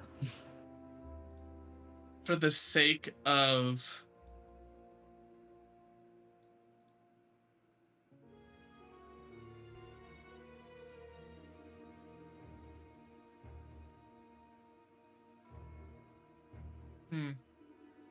Because I think an besides. interesting question, because I'm trying to think about how this would work, knowing what I know. Would it be possible even? And I think I like if you don't think it's possible, but like I would I'm still so just from Kenji's perspective, the number of important people in his life for top 3 would include like Persize, Cannon, Sure. and the Sparkling. And Got so it. if anything were to happen to one of those 3 important things in his life that have only ever shown him kindness that he would want to do, he would I would burn all 7 right now, even if I did fail. To try and reach out, and then I would be destitute for the rest of the day. But like, you know what I think? I'm gonna allow an attempt, mostly because I think this is as good a time as any to attempt my first ever ask for a roll with emphasis. Are you familiar with that? no. So Brennan has come up with a different means of rolling, where it's Okay. rolling with emphasis. Either you're going to succeed spectacularly, or you're going to fail horribly. So what you're going to do, Okay. you're going to roll 2d20, and instead of taking the highest or the lowest, you take whichever one is furthest away from 10. Ooh, I like that. I will do that on here. Okay? Ooh. Okay, You know so what? I just rolled. I got a 12 and a 17, Yep. which So it would be is cool. 17. Okay, so it would be the 17. Correct. Nice. First nice. one. First one.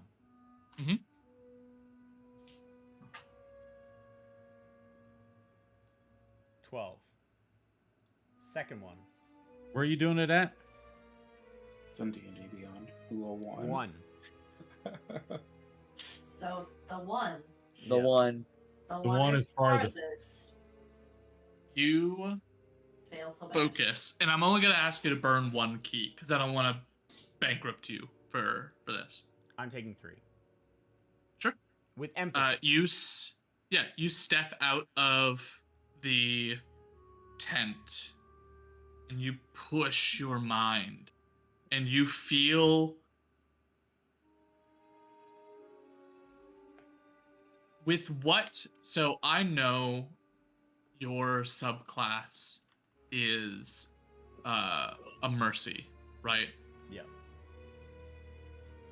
What, so Urk taps into the astral, a Way of the Four Elements monk taps into like the flow of nature. What do you imagine you tap into as it pertains to like the key? Is it still like, is it like souls? Is it like people's life energy? What is it that when you reach out you're feeling for? I think. So what am I looking for when I reach out, or what am I using when I change my key? I think it's what you're using, because like Okay. whenever you reach out, what kind of energy is it that you're like becoming one with and attuning to as you use it to boost your senses? I think like you could use Way of Mercy to say souls, and I feel like that's like an okay thing to do, but I think on top of that, I think Kenji also tries to go for like emotions and like try and tap Okay. into like the compassion or like and like strong feelings that I could like hook into. You reach out, and it's interesting. Most people, when they think about life on the emotional spectrum, they consider humans and other sentient species for sure. They even think of animals. But rarely do people consider things like the most basic of animals, insects. People often don't consider plants as having or being capable of emotion. But druids all the time talk to plants. They converse with nature on that sense. And in that same way, nature is alive and nature has wants. That's how it manifests itself. So as you reach out, you feel your energy sink into the wood of the deck. As it does, you feel the emotion of fear, terror, and pain in the last moments of life as it is. The tree is cut down and destroyed to create this floor. You reach out and you feel the people in rooms around you, which I will not go into explicit detail, but emotions are happening in those rooms. You feel the emotions sink down onto the first floor where merriment is mixed with wariness and anxiety, all the concerns of the people around who have this strange connection to this city, who have this anxiety of every person they come across. No one here is trustworthy. They can never lower their guard except around a select few people that they've selected. And as you reach out further and further, you feel just waves and waves of anxiety, fear, of mixed emotions around. And as that reaches all the way across to the tavern, across the way, you feel more of the same. Anxiety, but also excitement the idea of potential prosperity, them dreaming of better futures for themselves, this sense of electricity in the air. But all of that is but a weak background murmur to the vacuumous void on your back as the sparkling behind you is an empty hole of emotion. With a natural 1, I can leave it at that, or we can make it interesting. Yeah. Okay? You drown out that noise. Instead of reaching out, you decide to reach in. Ah! And as you do, your mind, your consciousness sinks into the sparkle. Stretching your feeling into the void, this space of nothing. And as you do, you begin to see a similar image to that of what you saw before. The 6 of you suspended in air, colors all around as the sparkling has drawn connections to you all, these little pinpricks around this tether that ties you to the sparkling. The things that you recall having been shared with the sparkling on that day. The things that all of you claimed to made up your personalities and made up who you were as people.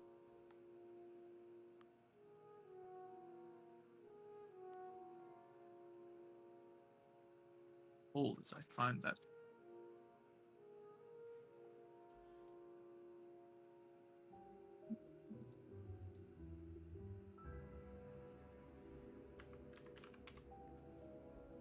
I think I might have that. You feel with the space that Aiden had taken up. There was a sense of spirits, elemental power, nature, connection. Killian, it was past lives, memories, adventures that were long forgotten. Connection. Yotev, it was fear, love, yearning, feeling of being small, weak. Varnex, it was strength, fury, hatred, drive, ambition, and devotion. Sandra, it was family, love, it was discovery, it was connection. For you, helpfulness, the desire to make the world a better place, altruism in general, small improvements to the world around you, friendship. And you feel those emotions, those things collapsing on itself into this center point. All those colors, those connections, they begin to go back to grayscale as you watch this spectrum become collapsing in on the center where you knew the sparkling once was. Now it is just this dark hole. You feel this emotion that you are trying to reach out and touch. Feel your senses getting drawn in as well. I need you to make a wisdom saving throw.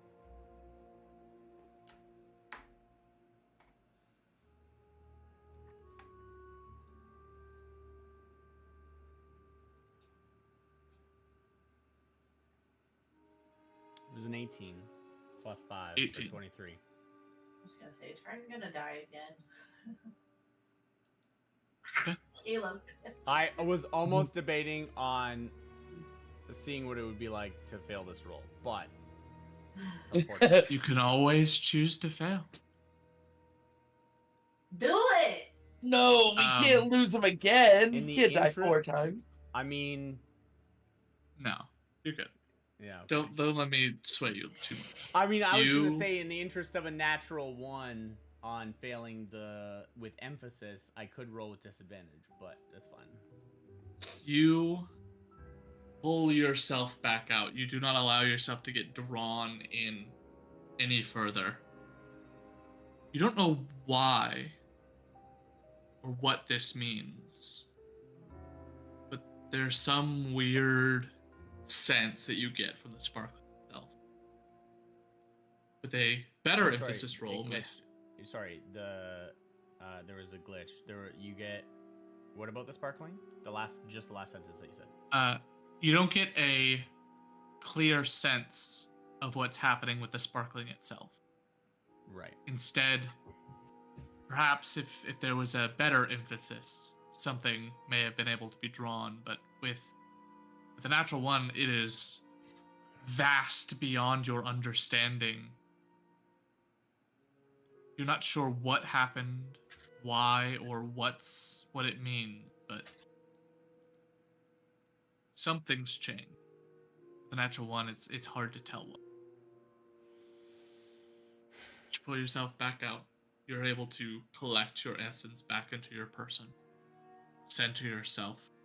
Disconnect from the world around so that it does not deafen you. You're just left standing in this room next to a cuck chair in a tent full of your friends, none the wiser as to what you've just seen. We'll pick up there next week. Woo. Woo. I think I'll when we end, I will just go down onto my knees and start crying. And then end there. All right. Excellent. It was a good episode. How do I end things? Until next week, presumably, right? Yes? Presumably. Excellent. Not 42 days, just 7, because that's standard. Not more, not less. Standard for some people. Whoa, you want to do it every day, dude? I mean, you got to make yourself available, is all I'm saying. I've got some time off coming in October. Mm-hmm. I have myself disappearing in October. No. Well, it's Halloween for you. Busy season for me. All I right, was man. gonna say it's like busy.